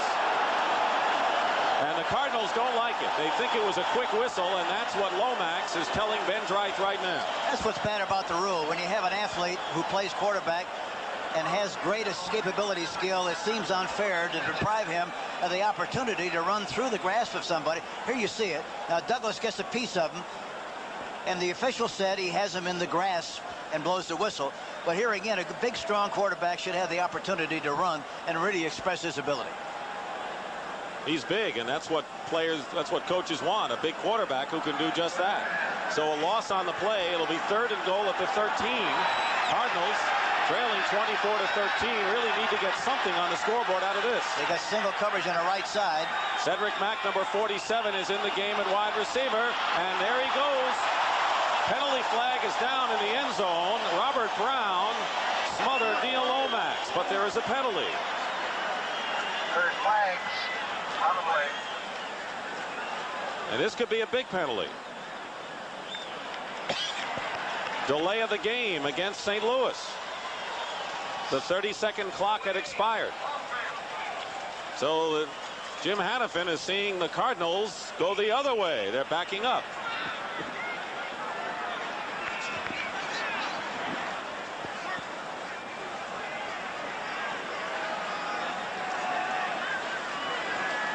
You can't tell for sure. It looks like I hit him high above the shoulder pads, and that's a penalty. Should be a penalty. Evidently, it was not because they didn't call it. They had 1st and goal, 2nd and goal at the 9. Now it's 3rd and goal at the 19-yard line. Cardinals going backwards. Lomax up the middle. Leroy Green. He's going to score. That's the kind of maturity Neil Lomax has shown in his 4-year career. When things are going against you, he comes back with a big 3rd down play for the touchdown. The important thing, watch him step up into the pocket. Watch him here. See, he jumps back into the pocket beautifully, delivers the ball right on the money, right at the numbers, and he throws it inside. Excellent call, and he get the ball in for the touchdown. Roy Green making the reception. O'Donoghue will try the conversion. So Roy Green, who caught 14 touchdown passes last year, catches his first. O'Donoghue's kick is good, and the Cardinals have come to within 24-20 of the Green Bay Packers. They have trailed except for the first score of the ball game, and we have a lot of Green, converted defensive back on the touchdown reception, 19 yards, and it's 24-20. And now O'Donoghue will be kicking off to Huckleby and Rogers. It's a short kick, and Harlan Huckleby on the run at the 17-yard line is tackled at the 23-yard line. Well, tonight on CBS, pretty good menu and a great lineup. 60 minutes, one day at a time. Goodnight Beantown, followed by the Jeffersons, Alice, and Trapper John MD. That's tonight on CBS. See what the Packers do now, and Lynn Dickey has hit 10 of his last 11 passes after getting off to a slow start, 1 for 4. And he has been hot. He's got Lofton and Jefferson split to the right. Now Jefferson in motion. They're at the 27. Ellis looking for the hole, and it closes up in a hurry. Mark Duda makes the tackle. Mark Duda in the tackle. Dickey really has been hot, as you mentioned. You know, and I called him yesterday. I wanted to visit with him a little bit, and his little girl answered the phone. She's 4 years old, and her name is Elizabeth. She answered the phone, and I said, "Where's your daddy?" And she said, "He's at football." He's at football. You never know what they're going to say. I had my little Moo when she was just about 6 or 7. We lost the game by a kick, and after the game, she said, "Dad, how come the kicker kicked the ball so crooked?" So you never know what they're going to say. You'd like to know that, too. Yeah. 2nd down and 9 at the 29 for the Packers. They lead 24-20 now. And here up the middle is Clark. And right now, for an NFL Today update, let's check in once more with Brent Musburger in New York. Brent? Dick, we've got a change in the Atlanta-New Orleans situation. The Falcons score right here. It's Steve Bartkowski to Stacey Bailey, 5 yards. They kick the extra point now, 26-21. The Falcons have the lead. Let's go back to Dick.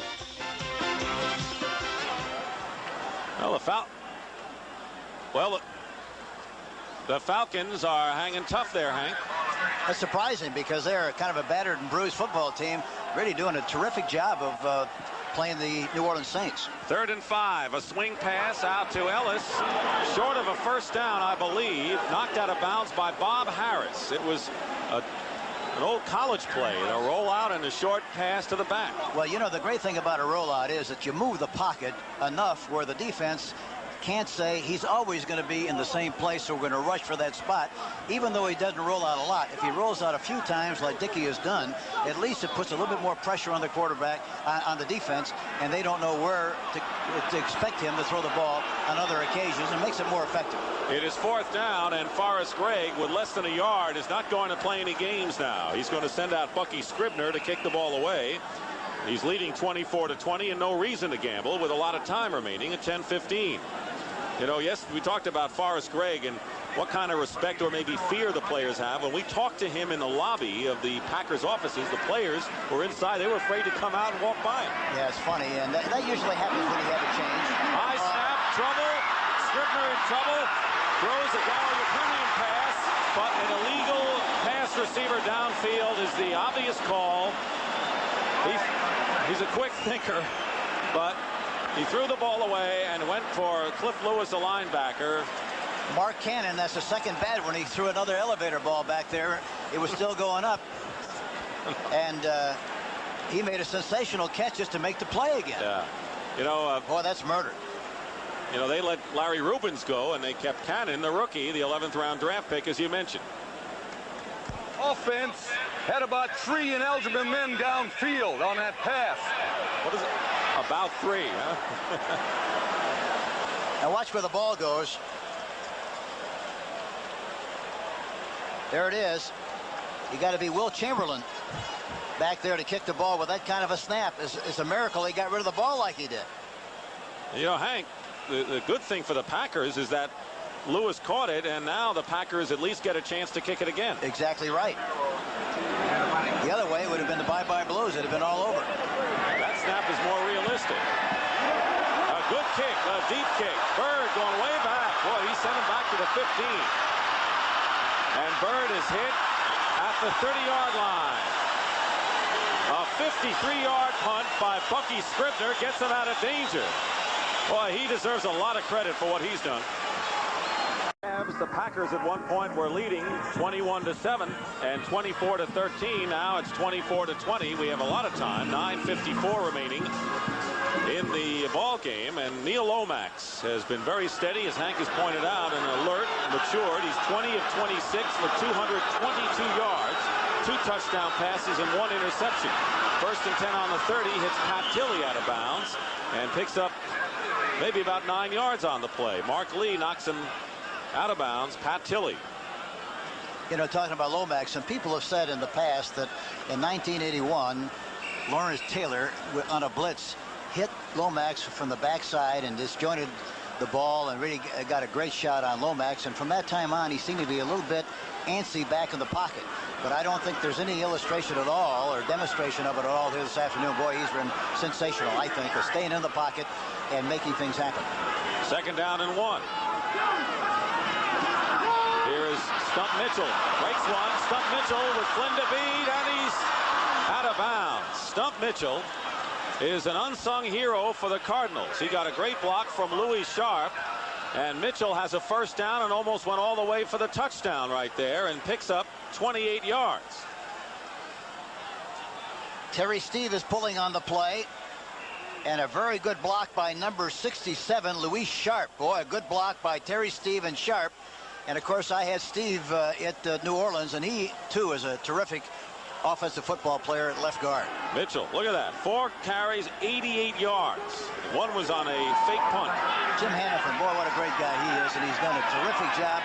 And I don't think he gets nearly the credit that he really deserves for the kind of a job he's done at St. Louis. 1st and 10 at the 33. Otis Anderson hit immediately. Make it Earl Farrell on the play and find out what's going on in New York. Let's go to Brent Musburger with an NFL Today update. Brent? Pick for the Eagles right here against the Giants now. It is 3rd and 7. Ron Jaworski setting the shotgun. Gets quick going one-on-one, and he's got him. 14 yards, and now the Eagles are back within a point. 21-20. Let's go back to Dick. All right, Brent, maybe we're in store for a good season. We've got a lot of tight ball games today, eh? A lot of excitement. 2nd down 8 at the 31-yard line. The Cardinals in Packer territory. In motion is Roy Green. He's got Farrell out on the flat, one-on-one against Cumbie, and Cumbie hits him. They continue to throw that option play on the right side. The option being that he can either throw the ball downfield or throw the ball to the halfback in the flat, depending on how the linebacker reacts. This time the linebacker got back there in pretty good shape, you see, and he throws the ball into the flat. And even at that, he didn't make much yardage on the play. Robert Brown and Charles Martin come in for the Packers to beef up the line, and Estes Hood the nickelback. It is 3rd and 8 at the 31. We have 8:29 remaining. Packers have a lot of beef up there. 3rd down and 8. Lomax with some big 3rd down plays in this ball game. Boy, look at that middle. He's going for Tilley. Defended by Markley. 4th down. You know, they're double covering the outside people so much of the time, and I don't want to belabor the point, and it's easy to see from up here, but that time he had a receiver on the outside, but the middle is really open because they're so concerned about trying to stop and contain the outside people. Neil O'Donoghue is coming into the game to try a long field goal. This would be a 48-yard attempt, and I know Hank talked about the longest night that O'Donoghue experienced in that overtime game against the Giants last year. Perrin will hold, but the next week against Minnesota, he had field goals of 47 and 52. They're all up there pretty tight. They might even fake it. 48-yard attempt. Let's see if he does it. It's long enough, and the kick is good. So O'Donoghue with a 48-yard field goal, and it is now a 24-23 ball game. Who kicks a 48-yard field goal to bring the Cardinals to within 1, but keep in mind he missed a conversion in the second half. If he had made that, we'd have a tie ball game. His kickoff is short, and Harlan Huckleby has it at the 8-yard line. Huckleby is tripped up at the 21-yard line. Well, next Sunday, National Football League action on CBS Sports. Those of you in St. Louis and Kansas City will see the Dallas Cowboys with new starting quarterback Gary Hogeboom take on the New York Giants. Now, those of you in Chicago and Detroit will see the Detroit Lions and the Atlanta Falcons, who are playing very well against the Saints today. And all of you here in Green Bay and Milwaukee will see the Green Bay Packers square off against the Los Angeles Raiders. Remember, it all begins with the NFL Today next Sunday on CBS Sports. 1st and 10 at the 22 for Green Bay. Jefferson comes in motion. Dickey goes to Lofton, makes the catch, and may have the 1st down. I believe he does. You know, that's a very tough catch for Lofton to make because he's 6'3", and it's very tough for him to bend and reconstruct his position and come back and make a catch on a ball that's thrown behind him. But in spite of that, he did. He got low enough, and he considered first things first, just catch the ball and fall down, and don't try to run with it prematurely and then maybe miss the ball. He's very, very good at that. At the 34-yard line, 1st and 10. Lofton having a terrific Pro Bowl day. 7 catches for 133 yards and almost makes number 8. And that would have been his most spectacular. And he was wide open, and this is why. Watch, they got him on a bump and run, but he doesn't get a chance to bump him. This is Washington. He falls down. He's wide open, but the ball is thrown a little bit too high. Well, that's a great picture. Talked to Lionel Washington yesterday, and he talked about how he says, you know, I'm going against some pretty good receivers like Lofton and Jefferson, but the Packer receivers make me play better because they can beat you anytime. 2nd and 10 at the 34 now. We have 7:51 remaining in the 4th quarter. Here's Clark. The fullback brings it out to the 40-yard line. Jesse Clark. We have another scoring update for you. To find out what that's about, let's go to Brent Musburger in New York. Dickett was wild last year in the playoffs between Detroit and San Francisco. Same thing today. Eric Wright and Ronnie Lott are nicked. Gary Danielson goes to work from the shotgun. Leonard Thompson is all alone. A coverage mistake, and Thompson's in, and they're tied at 27. 27. Let's go. 3rd down and 3 for the Packers. At the 41-yard line, their lead is 24-23. At one point, it was 21-7. Dickey under pressure, and down he goes. Back at the 32-yard line, and the Cardinals better watch the celebrating. It was Benny Perrin on a safety blitz and Mark Duda up front, and Dickey is hobbling as he comes off the field. You have to change the tempo and change the rhythm of Dickey, and they get good penetration with Duda. Look at number 73 coming through there in good shape, making the first blow. and that was really all he needed to rush the quarterback and knock him to the turf. Last year, the Cardinals led the NFL with 59 sacks by their front group. Greer had 16 and Bubba Baker 13. Scribner punting on 4th down. Bird on one hop out to the 35-yard line. We have 6:33 remaining in the 4th quarter here at Lambeau Field on a cloudy, misty day. That last sack. Keep in mind that the Packers have a new backup quarterback in a rookie, Randy Wright. David Whitehurst, the 8-year veteran, was cut. Rich Campbell's number 3. Meanwhile, the Cardinals have it 1st and 10 on the 36-yard line, trailing by 1 point. Lomax with plenty of time. Goes outside. Otis Anderson. And Anderson may have a 1st down, but there's a flag back at the line of scrimmage. And from the looks of things, Tootie Robbins may be called for the penalty. And that's an extension of what happens with the new blocking rule. I think, Dick, they have a chance to really extend their arms like they have, but sometimes they wind up pushing, and I think evidently pushed him away from the quarterback. And that's exactly what happened on the play. It's very easy when you have your arms extended to push. He pushed that time, was caught in the act. It was Tootie Robbins, the 3rd-year right tackle from East Carolina. There's the time remaining. The Cardinals have been penalized 8 times for 69 yards. Packers just once. They got a lot of time, and they got 3 timeouts. Both teams got a lot of time. Cardinals only need is a field goal to take the lead now. 6:24 to go. 1st and 20 back at the 26-yard line. Here's Anderson in a crowd. Forget it. Randy Scott was the last man. Mark Murphy provided some traffic. And John Anderson, number 59, the linebacker on that left side, stuffed it. I want to remind you this telecast is presented by authority of the National Football League, and it is intended for the private use of our audience. Any rebroadcast or other use of this telecast without the express written consent of the Green Bay Packers and the National Football League is prohibited. Under 6 minutes to go. 2nd down and 21. Cardinals scored first in this game. Jim Hannifin's team on a Lomax to Tilly pass, but it's been an uphill climb since then, and they've got 2nd and long. Marsh in motion. Now they got single cover over here to the left side. Lomax flush from the pocket, gets rid of it and completes it to John Good. Our first look at the 3rd-string tight end who impressed with his pass-catching skills in preseason. A 5th-round draft pick out of Youngstown State, tackled by Mike Douglas. And Alfonso Carricker had a good shot at him, but he was able to squeeze out of his grasp and still get rid of the football in good shape. He got something on it, so it's 3rd down and 11 at the 35. Estes Hood, the nickelback, is in, along with the Beef brothers, Robert Brown and Charles Martin.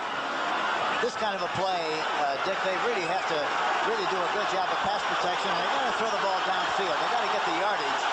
They can't depend on dumping the ball off in the flat all the time. All right, 3rd and 11. Lomax. There it is. Middle to Tilly.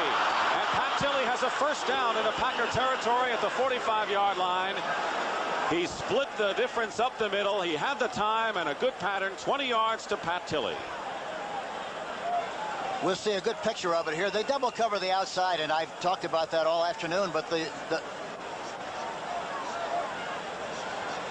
bottom of the screen, here you see him coming across. They double the outside. Look, at the middle is wide open, opens up like a big flower, and they get the ball right in the middle area there beautifully, and a 1st down. Pat Tilly, for many years, was the leading receiver on the Cardinals. He has caught 6 for 60 yards today. Green in motion, 1st and 10 on the Green Bay 45. You got a one-on-one on the right side here. Lomax dumps it off, and unable to hold on to it is Stump Mitchell. Now, did he not see it downfield, or was the pressure too much? It's an incomplete pass. It looked like he was a little hesitant that time. It looked like he was just getting ready to throw the ball. Tilly had a one-on-one situation on the outside. Look at him. Watch him. And the defensive back, Mark Lee, is off. Look at all the room he's got. He doesn't deliver the ball to him soon enough. He ought to just come right back into the pocket and deliver the ball and get it outside right now. Nothing fancy. Just massage the ball right out there. 3:51 on the clock. It'll be 2nd down and 10.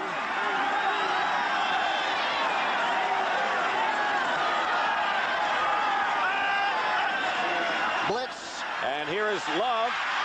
Randy Love, the fullback, almost broke one and is close to a first down. Tom Flynn makes the tackle on Randy Love in his 6th year. He's been a good special teams player and a good blocker, but doesn't have the speed of Earl Farrell. Watch the linebackers coming inside. They're blitzing on the play, and that kind of a situation is feast or famine. If they're coming north and south and you're going outside like he did that time, well, you've got a good chance to make a big play because the linebackers are eliminated from the pursuit, and you don't have anybody back there except the defensive backs. They're going to measure to see whether Love has a first down. And the Cardinals do. So it's a 1st and 10 for the Cardinals at the Packer 35. They're using the clock. Jim Hannafin, who's in his 5th year, was an offensive line coach under Don Coryell in St. Louis and San Diego. Forrest Gregg in his 1st year after great success at Cincinnati, and George Sefcik next to him. George, we had at Notre Dame when I was there. It was a very fine running back. 1st and 10 at the 35. Harrell and Love are the 2 backs. Willard Harrell, number 39. The middle is going to be there again. Lomax. Oh, look at Tilley. Under pressure, throws it away. It'll be incomplete, and it was John Anderson who was trying to get the sack, and Lomax just wouldn't let him have it. But Anderson really prevented Lomax from getting anything underway.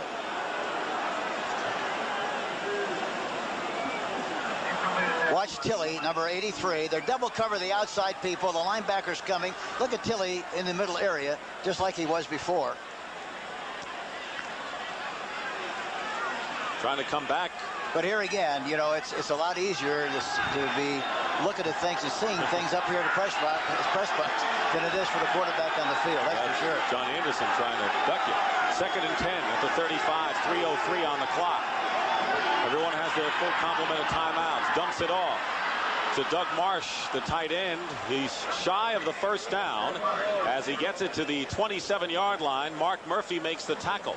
And looking to the sideline as the clock running is Lomax. He has thrown touchdown passes today to Tilley for 14 yards and Roy Green for 19. Anderson has scored a touchdown. O'Donohue with a 48-yard field goal has brought the Cardinals to within 1, but he missed an extra point attempt in the second half. 3rd down and 2 at the 28. And the Cardinals in field goal range right now, if you consider O'Donohue's last success. Lomax going up on top. Intended for Tilley, and covering step for step was Mark Lee. And it is 4th down, and here comes O'Donohue. That was a good call. There again, he had bump and run coverage, and he have to go for the big play. Had he thrown the ball properly on the outside, it would have been a big play. Threw a little bit too long, but I think when you see that kind of a situation one-on-one, you got to try to take it. O'Donohue now with a chance to redeem himself for missing that extra point. It looks like a 45-yard attempt with Perrin holding. He hit a 48-yard attempt a few minutes ago. This could give the Cardinals the lead again. It's short. And it's short. Kick is short. So the Packers still lead. And 2:10 show on the clock. Green Bay still leading 24-2. Swing it out to Gary Ellis, who goes out of bounds after picking up 7 yards. Bob Harris on the tackle. It's going to be very important for Green Bay. They got to move the chains and take up as much time as they possibly can. There's a lot of time left in this game, and St. Louis is very proficient, I think, in the 2-minute offense, and they'd have a chance to come back and still win this game. There's a lot of time left, but they have to move the ball. Now, would the Cardinals start to use some of their timeouts on defense here or not? Well, we'll see how they move the ball. If they can stuff them, they might want to get the ball back as fast as they can and call a timeout. They're going to get the 2-minute warning in 5 seconds. Or after this play, perhaps. 2nd down and 4 at the 33. Diving forward is Clark.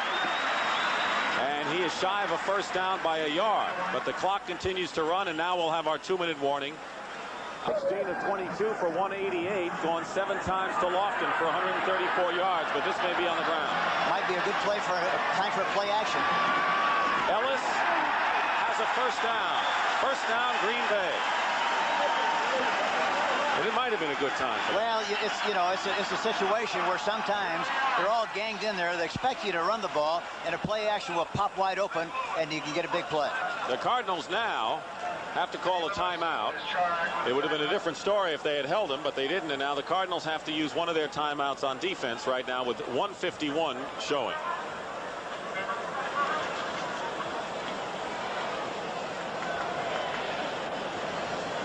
Hannafin on the sideline. The Cardinals have always seemingly got off to a tough start early in the year. They are looking to do better in the beginning of the year. They finished strong last season, and they've next week Cardinals are playing an AFC team. Meanwhile, this is what you'll see next week. Those of you in St. Louis and Kansas City will see the Dallas Cowboys and Gary Hogaboom at the helm take on the New York Giants, who are locked in a duel with Philadelphia.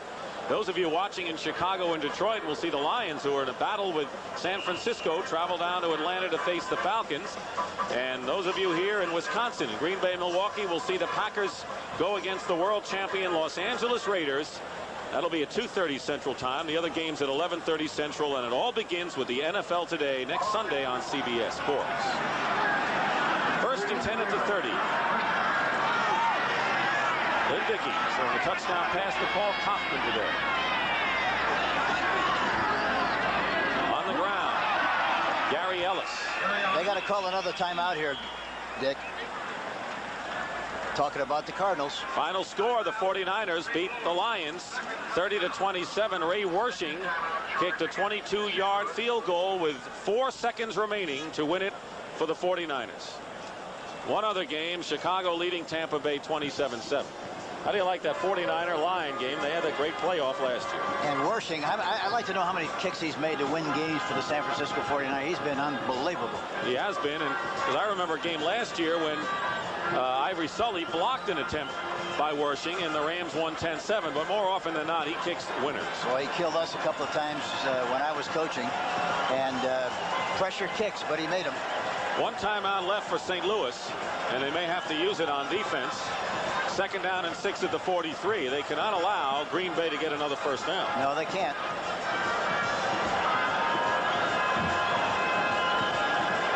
Lynn Dickey with the instructions from the sideline. Cardinals will be at home at Busch Stadium next week against the Buffalo Bills.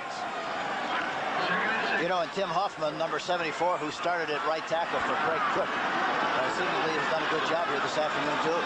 Yes, he has. And something Dickey doesn't like. I guess he wants a new football. The other one might have been wet. We have had rain on and off. I don't think it is raining right now. Temperatures have been in the 60s. Perfect football weather. Back in the old days of the American Football League, and back in 60 and 61, sometimes why some of the defensive linemen would spit tobacco juice on the ball. Not 30, 13 And that seconds. created the problem. Kind of messy if you're a quarterback. I guess so. They're going to make an adjustment with the clock now. They had it at 30, and Ben Dry said, let's knock it down to 13.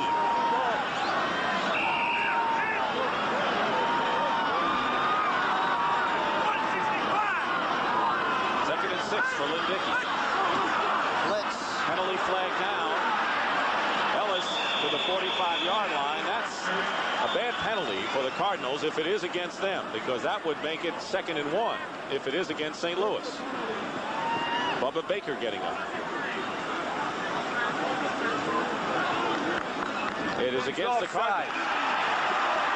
That'll hurt. That'll hurt. Talk about bad timing as far as the Cardinals are concerned. That was really a big play and a bad play. But you have to give the Green Bay Packers credit, especially Lynn Dickey. He might have been going on a longer count to create that kind of a problem for the St. Louis Cardinals. Very good play on his part. I think you want to credit about the Packers too, Hank, is the fact that they got off to the slow start offensively and got on track. They really did. But again, it goes right back to what I said earlier. I think anytime you have a great quarterback like Dickey, you're not going to have a bad period of time. You might have some bad plays, but not for an extended period of time, and he'll bounce back and play well. A first down for the Packers. Jesse Clark has it. And the Cardinals, now only with one timeout remaining, know that unless there's a mistake out there, they're not going to have much of a shot at winning this one. They've come close. They had a chance to take the lead on O'Donoghue's 45-yard field goal, but it was short. And Hannafan now wants to know why his team didn't call a timeout. They still have it, which is surprising. It really is. You got to stop that clock and get as much time on the thing on the clock as you possibly can, just to make sure that if you get the ball back, you can do something with it. Under a minute to go.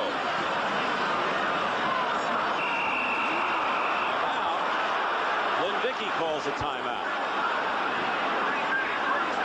The Green Bay calls a timeout, so Green Bay does for Hannafan what his own team didn't do. But here again, they had to make some kind of a mistake with the communication from the sideline, and rather than blow the play and create maybe some kind of a problem, he was wise to call a timeout, make sure he got it straight. I guess if they would run a play and people were going all sorts of directions and you made a mistake, they'd say, why don't you call a timeout? You're right. So the timeout story with 55 seconds to go, and Forrest Gregg is 55 seconds away from a successful debut as head coach of the Green Bay Packers. Said it was the job he always wanted. Doesn't mind living in the fishbowl, as everyone in Green Bay does who plays for the green and gold. He made a good point. He said that the great thing about Green Bay is the fact that they care about the Green Bay Packers every single day of the year. Other places care about their football team on game day and maybe before the game or after the game, but in Green Bay, they care about this team all the time, and it makes a significant difference. And a good thing is that it keeps the fact in the players' minds that there is a football game on Sunday instead of waiting for Sunday. You're right, and they have a distinct obligation. They feel very strongly about the pride and the tradition of the Green Bay Packers. First down. Dickey is hit. Some of the Packers don't like what Leonard Smith did. Penalty flags are down, and the players are on the field. And it all started when Leonard Smith said, I don't care if he's going to kneel down, I'm going to go into him anyway. And the Packers are protecting Lynn Dickey. That's all they're trying to do out there. And Jesse Clark is shaken up. Jesse Clark, the Packers starting fullback, is down. We have 45 seconds remaining. And a lot of finger pointing out there. Curtis Greer, among others. Clark is hurt meanwhile. Del Rogers is going to replace him.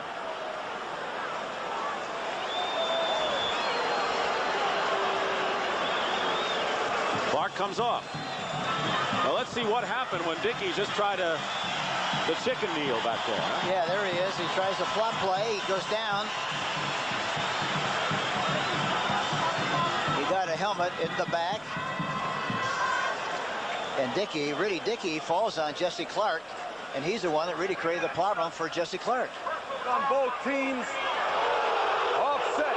Personal fouls on both teams nullify each other.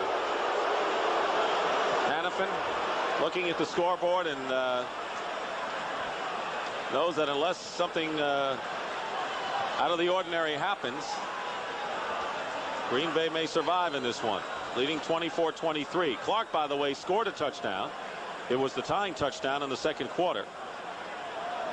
Boy, this is when it's murder, being on the sideline like Jim Hannafan here. He's trying desperately to somehow, some way get the ball back so he has another shot at winning this football game. But to think that you're going to wind up, if it happens, losing your opener because of a missed extra point, boy, that's tough.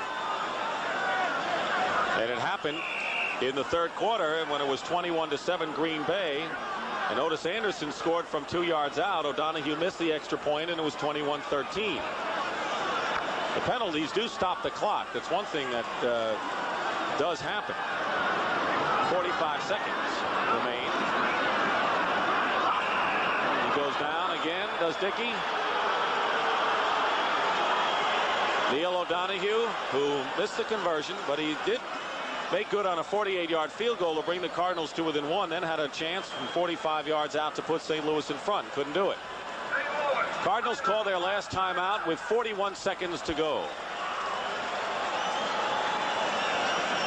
Once again next Sunday, we want to remind you, because we have 3 separate audiences watching this game, the NFL Today starts it off, of course, with Brent and the gang. Those of you in the Missouri area watching this ball game will see the Dallas Cowboys take on the New York Giants. If you're watching in Chicago and Detroit, you know you got the Lions and the Atlanta Falcons next week. And the Falcons playing without William Andrews, but giving the Saints all they can handle. Lions losing to San Francisco by Wersching's field goal today. And all of you here in Green Bay, Milwaukee will see Forrest Gregg and the Packers square off against the LA Raiders. Cardinals are out of timeouts. Second and 12. Now the Cardinals may get one last chance as a result of the clock being stopped by a Packer timeout and the double penalty. It is second down and 12.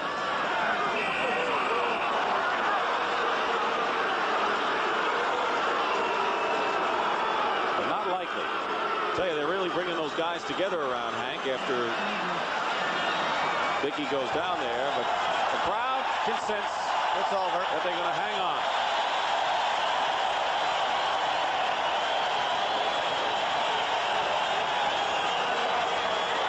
Well, one guy never loses the game. We ought to say that too, huh? Well, that's probably right, but in this particular case, when you miss an extra point, it winds up, that's the difference in the game. Well, they were down 21-7, so Hannafin's team came back, and the Green Bay Packers and Forrest Gregg, in his debut as a head coach in Green Bay.